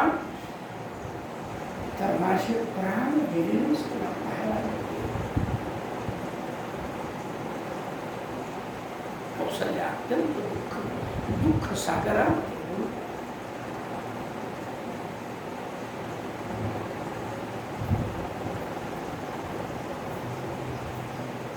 इतक्यामध्ये लक्ष्मण त्या ठिकाणी येतोय. आपल्या माता कौशल्येचं वचन ऐकल्यानंतर आणि रामाला म्हणतोय, तो म्हणजे शेषाचाच अवतार होता. संतप्त झालेला आहे. आपल्या म्यानमध्ये तलवार बाहेर काढली आणि उभा राहिला.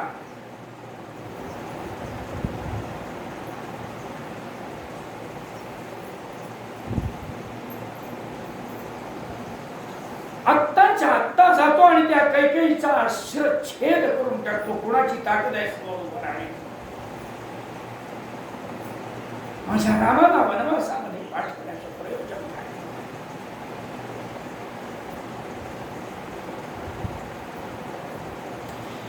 माझ्या रामाच्या राज्याभिषेकाच्या कार्यामध्ये विघ्न आणण्याचा काय निकाल?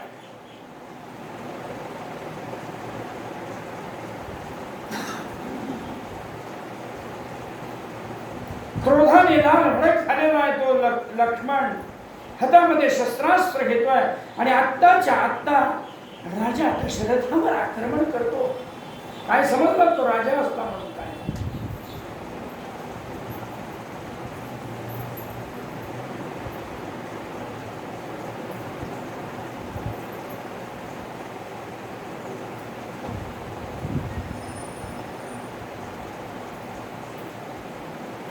लक्ष्मणाचं ते तांडव बघितल्यानंतर सगळा परिसर घाबरून गेला. दणाणून लक्ष्मणाची ताकद भयंकर होती.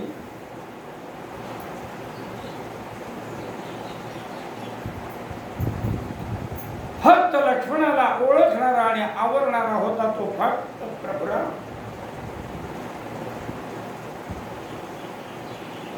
आणि रामाने त्या लक्ष्मणाचा तो भयंकर आवेश पाहिल्यानंतर रामचंद्र शांतपणे लक्ष्मणाच्या जवळ आले. त्याच्या हातातली शस्त्रास्त्र काढून बाजूला ठेवली. त्याच्या मस्तकावरून हात फिरवला आणि लक्ष्मणाला सांगितलं, लक्ष्मणा काय चाललंय? तुझ्या शौर्याविषयी कोणाच्या तरी मनामध्ये शंका आहे का? नाही. तू जगताच भस्म करू शकतोस एवढी तुझी शक्ती.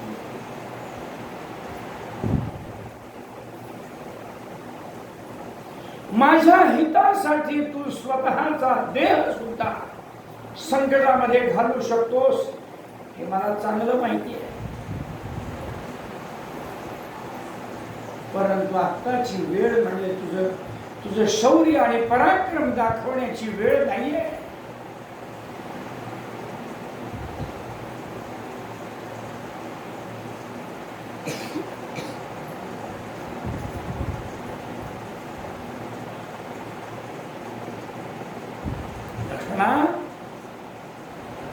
जे विधिवशात प्राप्त झालेलं असतं त्याचा स्वीकार कर. अरे आई वडिलांच्या पेक्षा सुद्धा तू स्वतःला मोठं समजतोस का?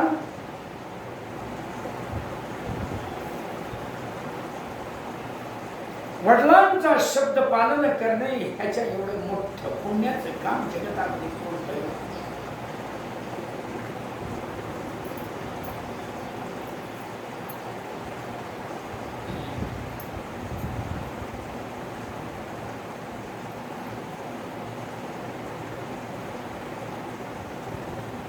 याकरता लक्षात ठेव, या जीवनाच्या प्रवासामध्ये कोणते कोणते प्रसंग समोर येतील सांगता येत नाही.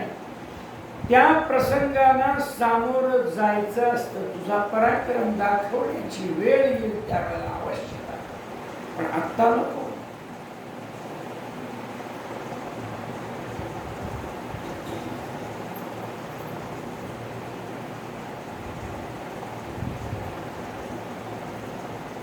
काय उपदेश केला रामचंद्रांनी? यदिदं दृश्यते सर्वं राज्यं देहादिकं च यत् यदि सत्यं भवेत् तत्र आयास सफलश्चते. अरे हे राज्य, हा राजा, हा राज्याभिषेक, ही पत्नी, हे एवढे सगळे प्रजाजन, हे सगळं जर खरं असेल तर तुझा हा प्रयत्न सफल आहे. अरे हे सगळं खोटं आहे. विश्वं दर्पण दृश्यमान नगरी, विश्वं दर्पण दृश्यमान नगरी तुल्यम. स्वप्नवत आहे सगळं.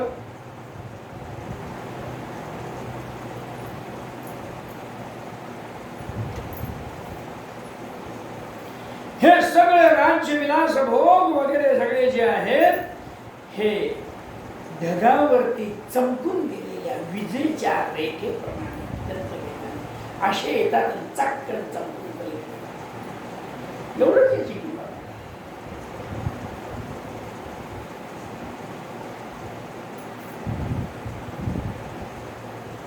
आणि आयुष्य म्हणशील तर कसं आहे, तापलेल्या लोखंडाच्या गोळ्यासारखा आयुष्य.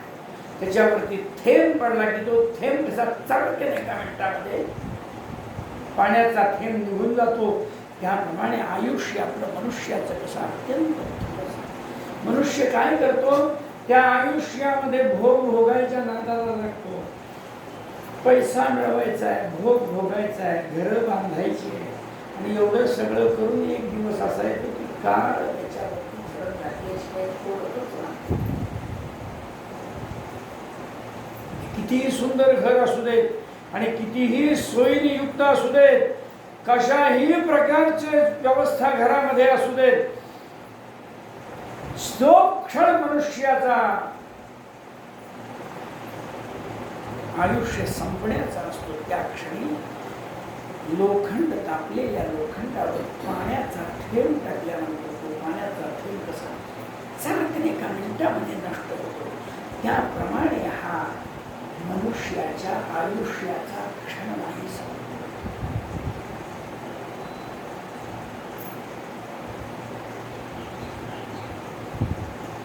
अरे तुला उदाहरण सांगतो, म्हणाले यथा व्याल गलस्थोपि भेको दंशानपेक्षते यथा कालाहीनाग्रस्तो लोको भोगान शाश्वता.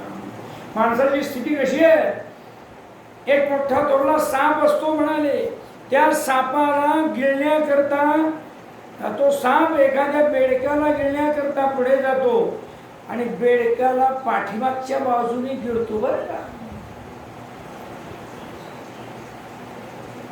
परिस्थिती काय असते, त्या बेडकाला जेव्हा म्हणाले राम सांगतायत, त्या बेडकाला ज्या वेळेला तो साप गिळत असतो हळू हळू हळू, त्यावेळेला बेडकाचं सापाच्या तोंडात बेडूक आणि बेडकाचं तोंड बाहेर, त्यावेळेला बाहेर कुठले तरी किडे मकोडे दिसतात.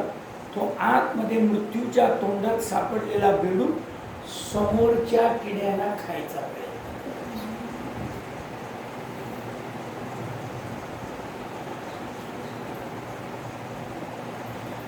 म्हणजे कालरूपी असणारा जो व्याल आहे, महाभयंकर सर्प जो आहे, या सर्पाने ग्रस्त झालेला प्रत्येक प्राणी आहे. यथा कालाहीनाग्रस्तो लोको भोगान शाश्वता. ते कालरूपी सर्पाने गिळून टाकायला लागलेला मनुष्य आणि भोग अपेक्षित करतो आहे. लक्षात ठेवा, एक एक उदाहरण दिलीत कशी, हे सारखं हृदयामध्ये ठेवलं पाहिजे.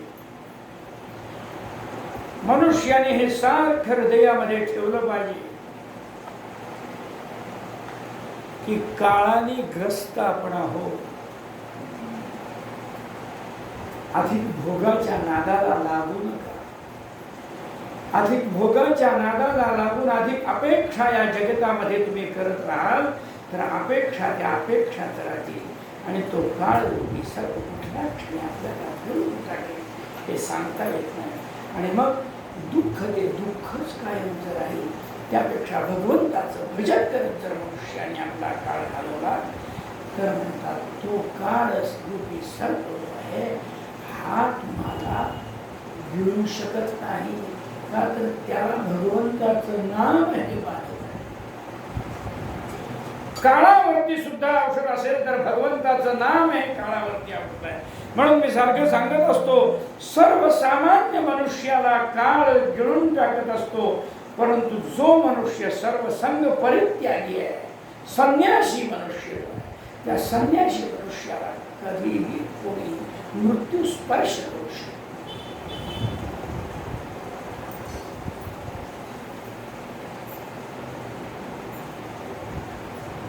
त्यागे नैके अमृतत्वमान. त्यागाने अमृतत्वाची प्राप्ती होते, भोगाने नाही कधी होत. मनुष्याला भोगांचा वियोग घडायला लागला की त्रास.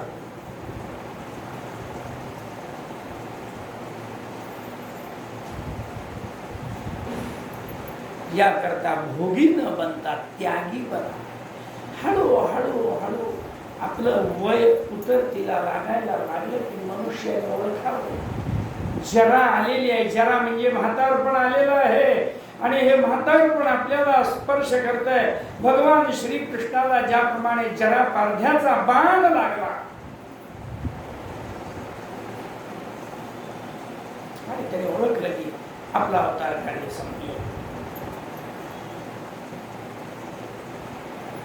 आणि कृष्ण भगवंतानी त्या जरा पारध्याला आशीर्वाद, तुझ्यामुळे शापाचा परिणाम माझ्यापर्यंत येऊन पोहोचला. जे मला अपेक्षित होतं ते घडवलंस त्याबद्दल कल्याण. आणि कृष्ण भगवंताने आपला देह आणि परब्रह्मामध्ये विलीन होऊन गेले.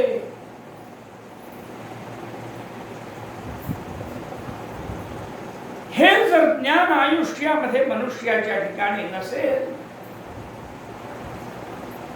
तर आयुष्यभर केलेला देवधर्म जो आहे हा व्यर्थ आहे. आयुष्यामध्ये केलेला देवधर्म कथा जर ऐकल्या असतील तर मनुष्याने हे काम केलं पाहिजे, विरक्त व्हायला पाहिजे. हे प्रभू रामचंद्रांनी लक्ष्मणाला सांगितलंय. करोति दुःखेन हि कर्मतंत्रम शरीर भोगार्थम हर्निशं नरः देहस्तु भिन्नः पुरुषात् समीक्ष्यते को वात्र भोगः पुरुषेण भुज्यते.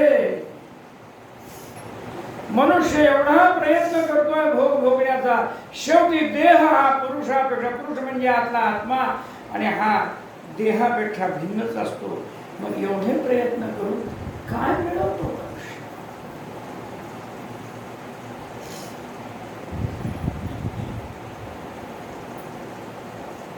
पितृमातृ सुत भ्रातृ दार बंधवादि संगमः प्रपायामिव जंतूनां नद्यां काष्ठोद्भवच्चलः.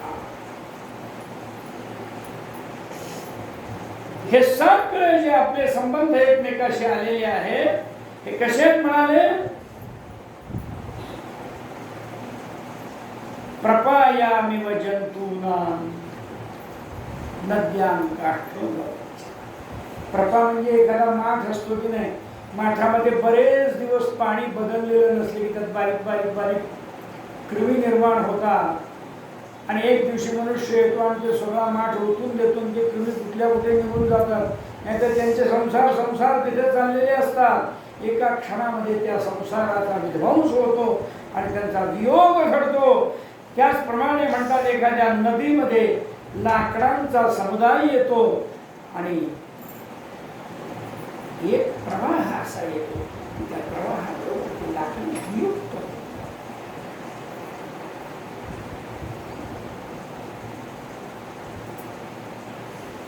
प्रभू रामचंद्रांनी हे लक्ष्मणाला सांगितलेलं आहे. छायेव लक्ष्मीश्चपला प्रतीता तारुण्यमंबूर्मिव दध्रुवञ्च स्वप्नोपमं स्त्री सुखमायुरल्पं तथापि जंतोरभिमान. अध्यात्म रामायणात हे ऐकायचं आहे. कथा सगळ्यांना माहिती आहे. काय घडलंय? रामाबरोबर सीता गेलीच, तो लक्ष्मण गेलाच, ते वनवासात गेलेच, सगळं काय ते झालं माहिती आहे. पण लक्ष्मणाला रामचंद्रांनी दिलेला जो उपदेश आहे हा अत्यंत महत्वाचा आहे. काय सांगतात? छायेव लक्ष्मीश्चपला.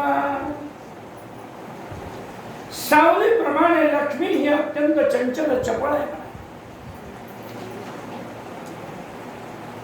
तारुण्यमंबूर्मिव दध्रुवञ्च.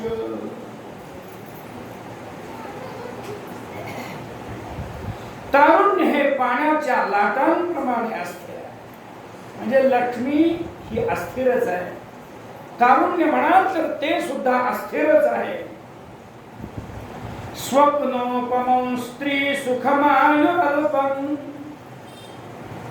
मनुष्याला सुखोपभोग हे स्वप्नाप्रमाणे आहे, अल्प अल्प आहे, ते चंचलच आहे.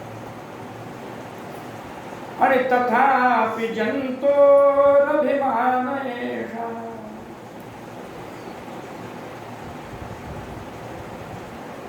हे नित्य अनुभवाला येत असून सुद्धा प्राणी मात्र त्याचा अभिमान धारण करून बसले.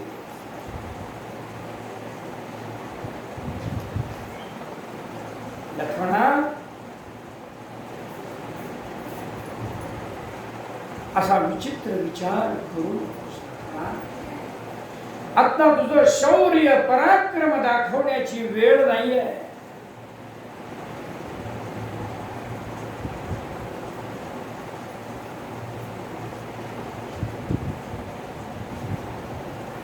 संस्कृती स्वप्न सदृशी सदा रोगादि संकुला गंधर्व नगर प्रख्या मूढस्ता अनुवर्तते.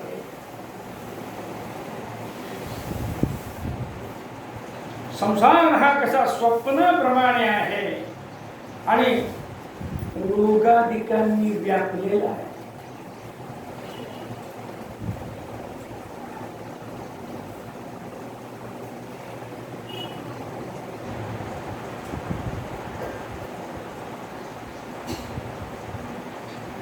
गंधर्व नगर अशा प्रकारे संसाराला नाव आहे आणि तरी तुझा मोठ त्या संसाराला सुख मानून त्याच्यामध्ये राहत असतात.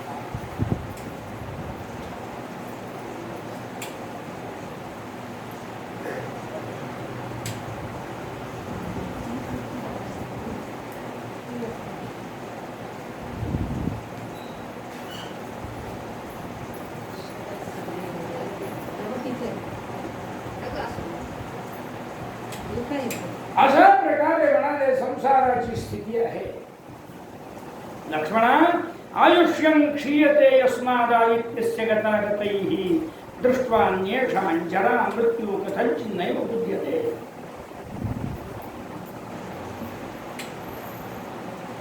सूर्याच्या गमनागमनाने उदयास्तानी मनुष्याचं आयुष्य प्रत्येक दिवशी क्षीण होत आहे. समोरच्या लोकांचं म्हातारपण आणखीन मृत्यू हे सगळं आपल्या डोळ्याने आपल्याला दिसतंय की नाही? का नाही दिसत आहे? बाहेरच्यांचं दिसतंय, घरच्यांचं दिसतंय, सगळं आपल्याला दिसतंय. लक्ष्मणा, परंतु कथंचिन्नैव बुध्यते. पुन्हा तो गेला, हा पुन्हा आपला मस्तपैकी ताटावर बसून भोजन करू लागला. एवढंच नव्हे, एखाद्या मनुष्याच्या दाहविधीला गेलेली माणसं दाहाला जर तिथे 10 मिनिटं उशीर झाला तर तिथे चहा पाणी करायला सुरुवात.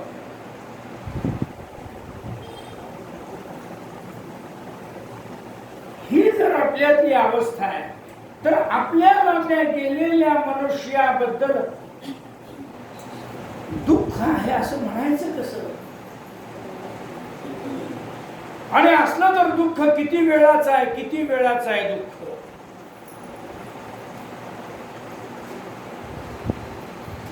म्हणून माझ्या मुखामध्ये एक वाक्य आहे असं की देवा तुझंच सगळं आहे.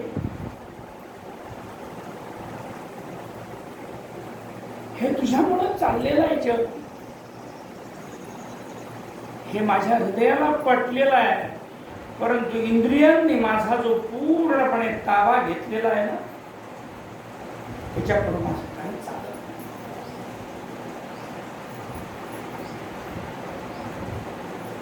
तुझ्या मायेचा जो प्रभाव आहे ना, या प्रभावामुळे काही चालत नाही.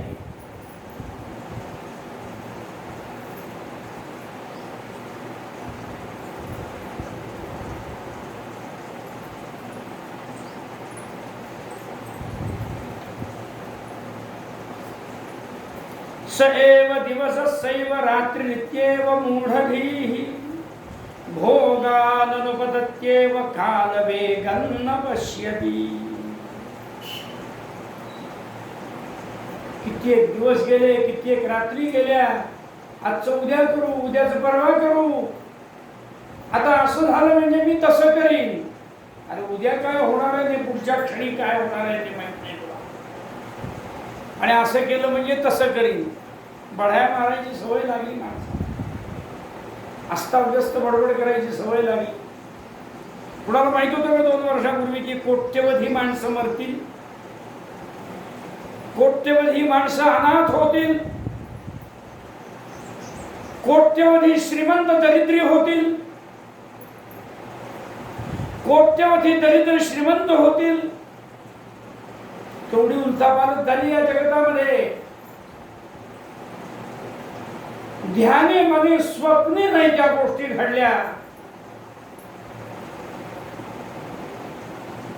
म्हणून मी सारखं सांगतोय सर्व लोकांना की अरे आपल्यावरती अशा प्रकारचा कोणताही प्रसंग निर्माण झाला नाही ही यज्ञ नारायणाची आणि परमेश्वराची आपल्यावरती असणारी फार मोठी कृपा आहे. आपल्या हातात काही नाहीये. जो राम वनवासा, जो राम राजसिंहासनावरती ज्या क्षणी बसणार होता तो राम त्या क्षणी राजसिंहासनाचा त्याग करून वनवासावर गेला. ज्याचं नाव घेतलं असताना काळ सुद्धा थरथर कापायला लागतो, तो प्रभू राम सुद्धा काळाच्या प्रेरणेच्या पुढे जाऊ शकतो.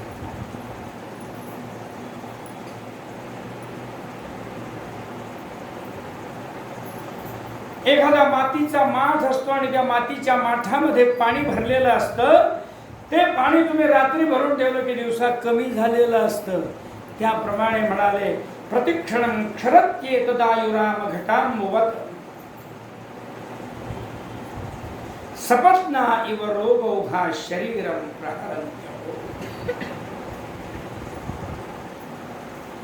अगदी अगदी म्हणजे प्रत्येक क्षणी येणारा अनुभव आहे. आणि ह्या काही वर्षाचा बदल मनुष्य घडवू शकतो. बदल फक्त एवढाच घडवू शकतो की मुखाने प्रभू रामचंद्र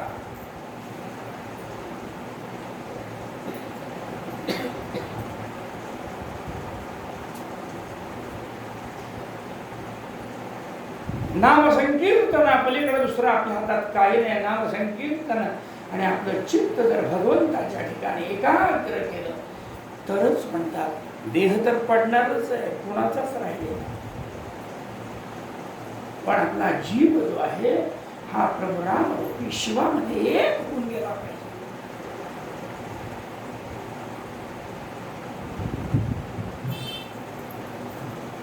कसं सांगतात पहा, प्रत्येक क्षणाला आयुष्य जे आहे हे त्या कच्च्या माठातल्या पाण्याप्रमाणे कमी कमी होत आहे. आणि सपत्ना इव रोगौघा शरीरं प्रहरन्तो.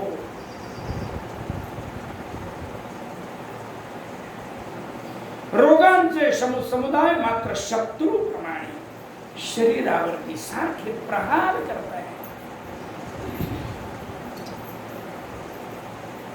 शरीराला क्षीण करताय, खेचताय खेचताय.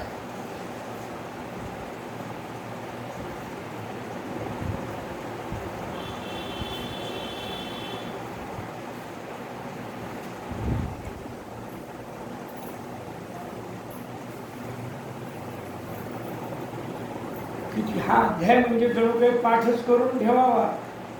काय सुंदर वाट, काय सुंदर. आणि साक्षात प्रभू रामचंद्राच्या मुखातून लक्ष्मणाला सांगितलं.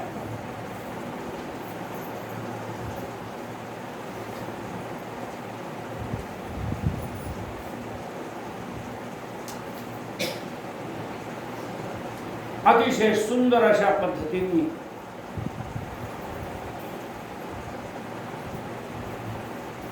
रामचंद्र वर्णन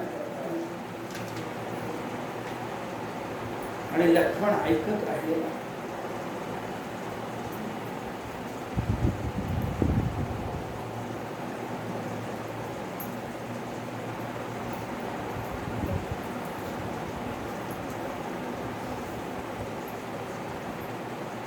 रामाने सांगितल्यानंतर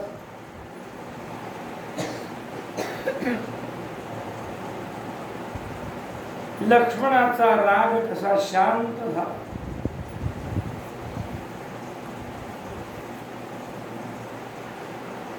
रामाने सांगितलं,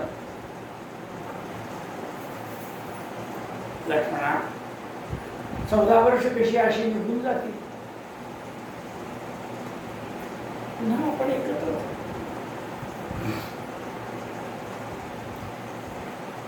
तेव्हा लक्ष्मण म्हणतोय, अनुमन्यस्व माम दुःखम संत्यज्य दूरतः एवंचे सुखसंवासो भविष्यति बने. आईला सुद्धा सांगितलं, मला जाण्याकरता अनुमोदन दे. पहा, हे सगळं तत्वज्ञानाची कथा फार मोठी आहे. रामाने फार मोठा सुंदर आपल्या आईला लक्ष्मणाला उपदेश.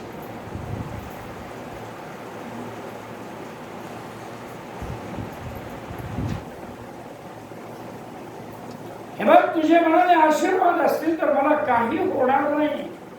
आई, तुझ्या आशीर्वादाने फार शक्ती आहे.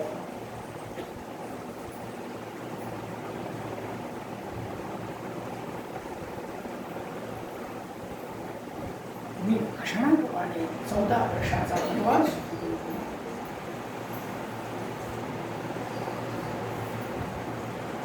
रामाने इतकं सगळं बोलून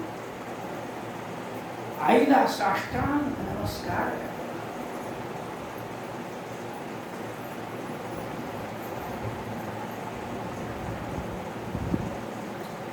आणि तो जो पायावर त्याने डोकं ठेवलंय तो उठलाच नाही लवकर.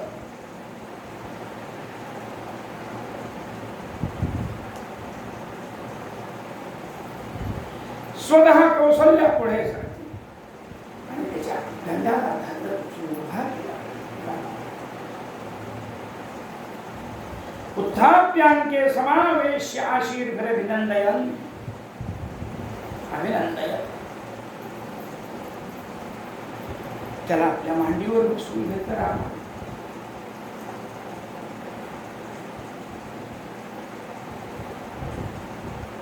आणि त्याला आशीर्वाद दिले.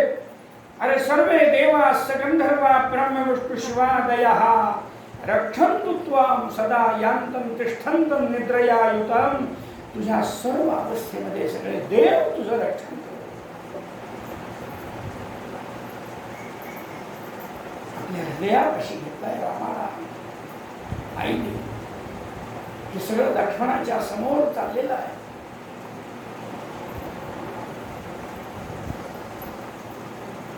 आणि करून मिठी मारली आईने.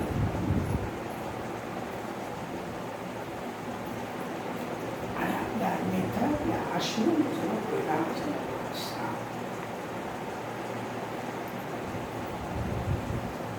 रामचंद्रा, तुझ्यासारखा पुत्र माझ्या उत्तरी जन्माला आला आहे. माझं किती जन्माचं परमभाग्य आहे. रामा कृतार्थ झाले. कृतार्थ.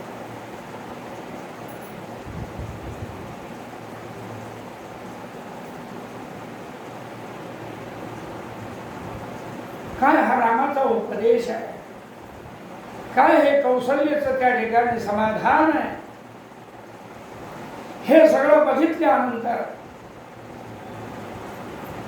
लक्ष्मणाच्या सुद्धा नेत्रातून अश्रू बाहेर पडू लागले. आणि रामाला म्हणतोय, यास्यामि पृष्ठतो रामं राम सेवान कर्तुं तदा दिशो. रामचंद्रा, प्रभो, मी तुमच्या बरोबर येणार. मला सेवा करण्याची इच्छा.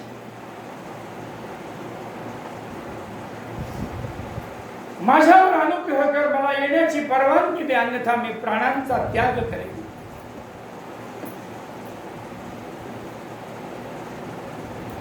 रामाने सांगितलं, खुशाली, त्याचा तो निश्चय बघितला आणि तू माझ्या बरोबर चल. वेळ लावू नकोस, आता काळ आपला थोडा वेळ शिल्लक आहे अयोध्येमध्ये राहायचा.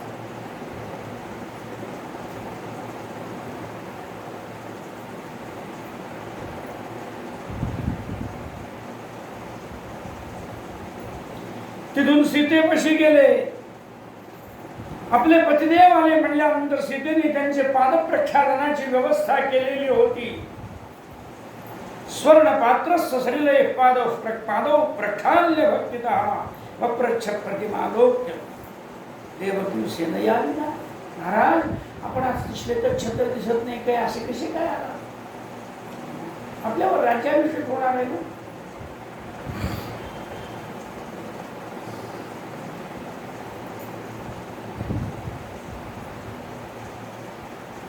तेव्हा रामाने सांगितलं, अगं आत्ताच्या आत्ता बदल झालेला आहे. किती सहज सांगते रामपा. आता मी गेलो तो महाराजांना भेटायला, तिथे बदल झालाय.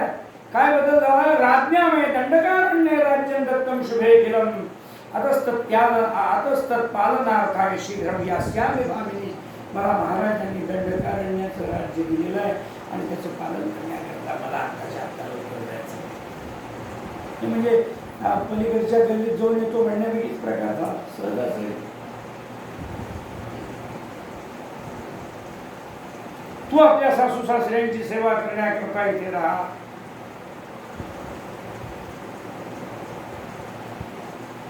सीतेला थोडीशी क्षणभर थट्टा वाटली.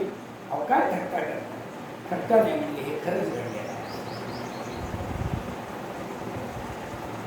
कैकेयी मातेच्या मनामध्ये अशी इच्छा झाली की हे राज्य भरताला द्यावं आणि मी दंडकारण्याचं राज्य करावं. त्याप्रमाणे 14 वर्ष मी वनवासामध्ये जाण्याकरता निघालेलो आहे. लवकर लवकर माझी प्रवासाची व्यवस्था होऊ देत, विघ्न करू नकोस. किंवा जानकी सुद्धा म्हणते, ठीक आहे, तुमचा जर असा निर्णय झाला तर माझा निर्णय आहे का? अहमग्रे गमिष्यामि वनं पश्चात् त्वमेष्यसि इत्याहं विना गन्तुं तव राघवं मुच्यताम्. महाराज, हे जर तुमचं ठरलं तर माझं ठरलंय तुमच्या पुढे जायचं आणि माझ्या पाठीमागून तुम्ही यायचं, असं माझं ठरलेलं आहे. राम म्हणतात, महाभयंकर अशा त्या दंडकारण्यामध्ये तुला कसं नेणार? अत्यंत कठीण आहे. भयंकर राक्षस आहे, हिंस्र स्वापद त्या ठिकाणी आहे. तुला इथे राजभोग भोगण्याची सवय आहे. गुलाबाच्या पाकळ्या सुद्धा तुला टोचता. मग राणा वनामध्ये काटे कुठे चालले, तुझी स्थिती काय असेल?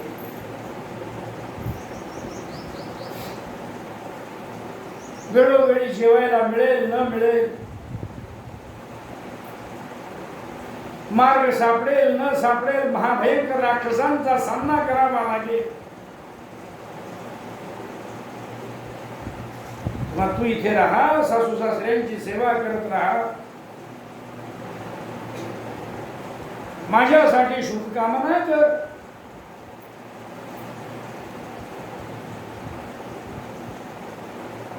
थोडीशी दुःखी झालेली सीता, थोडीशी रागावलेली सीता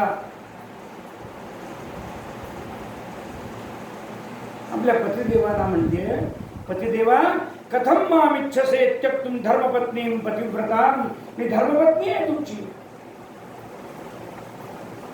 माझ्यापासून वेगळं राहण्याची इच्छा तुम्हाला कशी होते?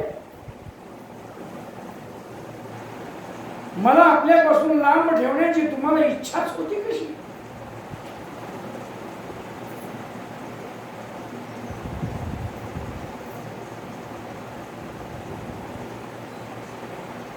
आणि तुम्ही मला एवढी भीती दाखवताय. तुमच्यासारखे पती माझ्या बरोबर असताना मला जगातल्या कुठल्या शक्तीची भीती आहे? जगात मी कुणालाही घाबरू शकत नाही. कंदमुळ फळ खाल, जे माझे पतिदेव खातील ते मी खाईन.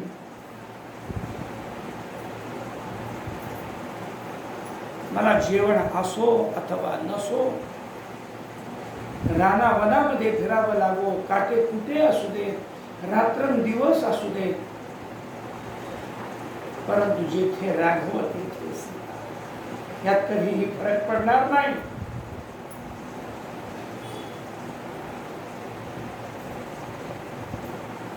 तुमच्या बरोबर प्रवास करत असताना काटे कुटे सुद्धा मला फुलासारखे आनंद देणार.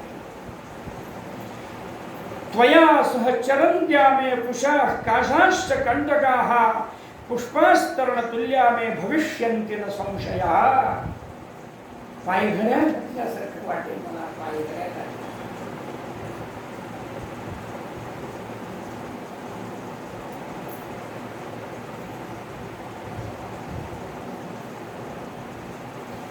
मी तुम्हाला त्रास देणार नाही कसल्याही प्रकारचा. पण मला घेतल्याशिवाय तुम्ही कुठेही जाऊ शकत. मला नेलंच आहे.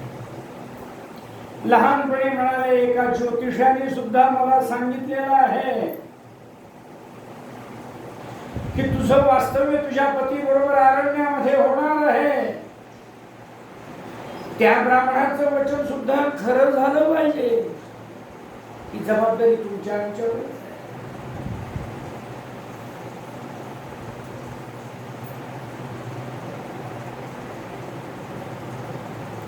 आणि इथे बोलताना सीता बोललेली आहे की अन्य किंचित प्रवक्ष्यामि श्रुत्वा मान्नयकाननम रामायणानि बहुशः श्रुतानि बहुभिर्द्विजैः सीतां विना वनप्राणो गतः किं कुत्रचित् वद.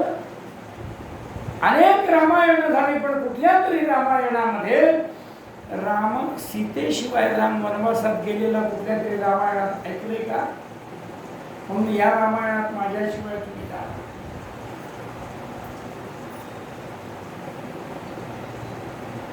तेव्हा माझा निश्चय आहे हे रघुनंदना प्रभू रामचंद्रा मी तुमच्या बरोबर येणार. मग रामाने तिच्या म्हणण्याला अनुमती दिली. मग सीतेने भरपूर दान धर्म केले. वसिष्ठांची पत्नी अरुंधती जी आहे त्या अरुंधतीला दान धर्म केले भरपूर.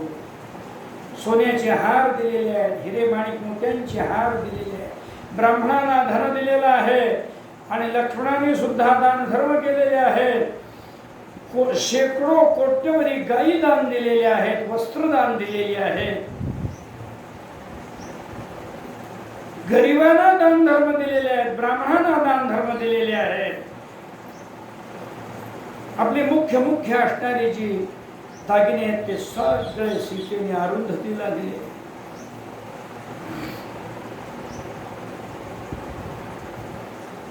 रामाच्या आईने सुद्धा दान धर्म केले.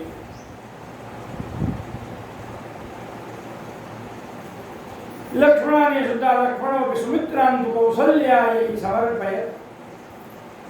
लक्ष्मणाने आपल्या आईचा हात धरला आणि कौसल्या मातेच्या समोर आणलं आणि सांगितलं माते ह्या माझ्या आईचं रक्षण तू कर.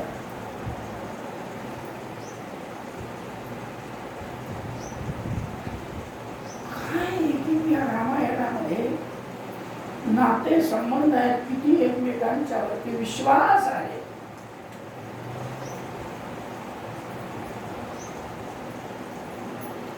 दोन सौती आहे कौसल्या आणि सुमित्रा.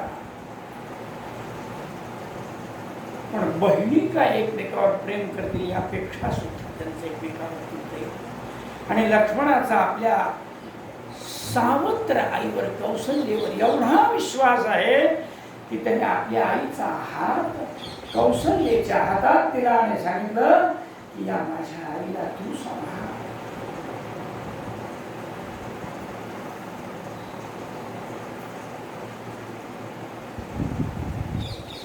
हातामध्ये धनुष्य वगैरे रामाच्या पुढे निघालेला आहे. राम सीता लक्ष्मणश्च जग्मुः सर्वे नृपालयम्. राम सीता श्रीराम सह सीतया नृपपथे गच्छन् शनैः सानुजः पौरान् जानपदान् कुतूहलदृशः सानन्दमुद्वीक्षयन्. श्यामः कामसहस्रसुन्दरवपुः कान्त्या दिशो भासयन्. पादन्यास पवित्रिताखिल जगत् प्रापालयन् तत्पितुः. सगळ्या लोकांची ही गर्दी जमलेली आहे रामाचा राज्यामध्ये. श्वेत छत्र डोक्यावर आहे, रथा बसून रथामध्ये बसून रामचंद्र येतील याची प्रतीक्षा करत लोक असलेले.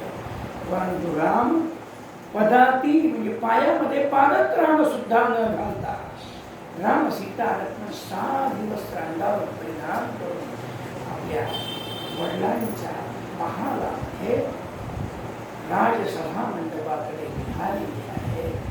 हे बघितल्यानंतर सगळे लोक कसे आश्चर्यचकित होऊन आणि पाहत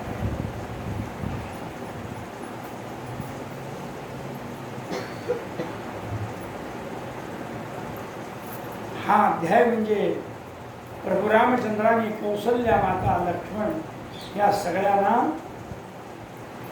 आणि त्यांच्या निमित्ताने आपल्यासारख्यांना सुद्धा फारच मोठ्या वेदांताचा उपदेश केला आहे.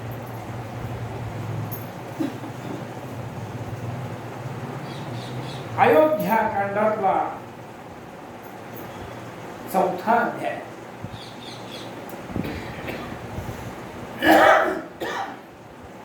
आता सुंदर आहे.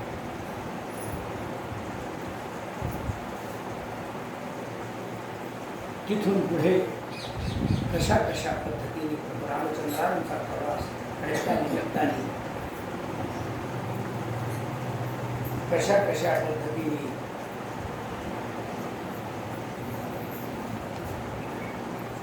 आपल्या चरित्राच्या निमित्ताने अध्यात्माचा अभ्यास आपल्याला करायला होतो.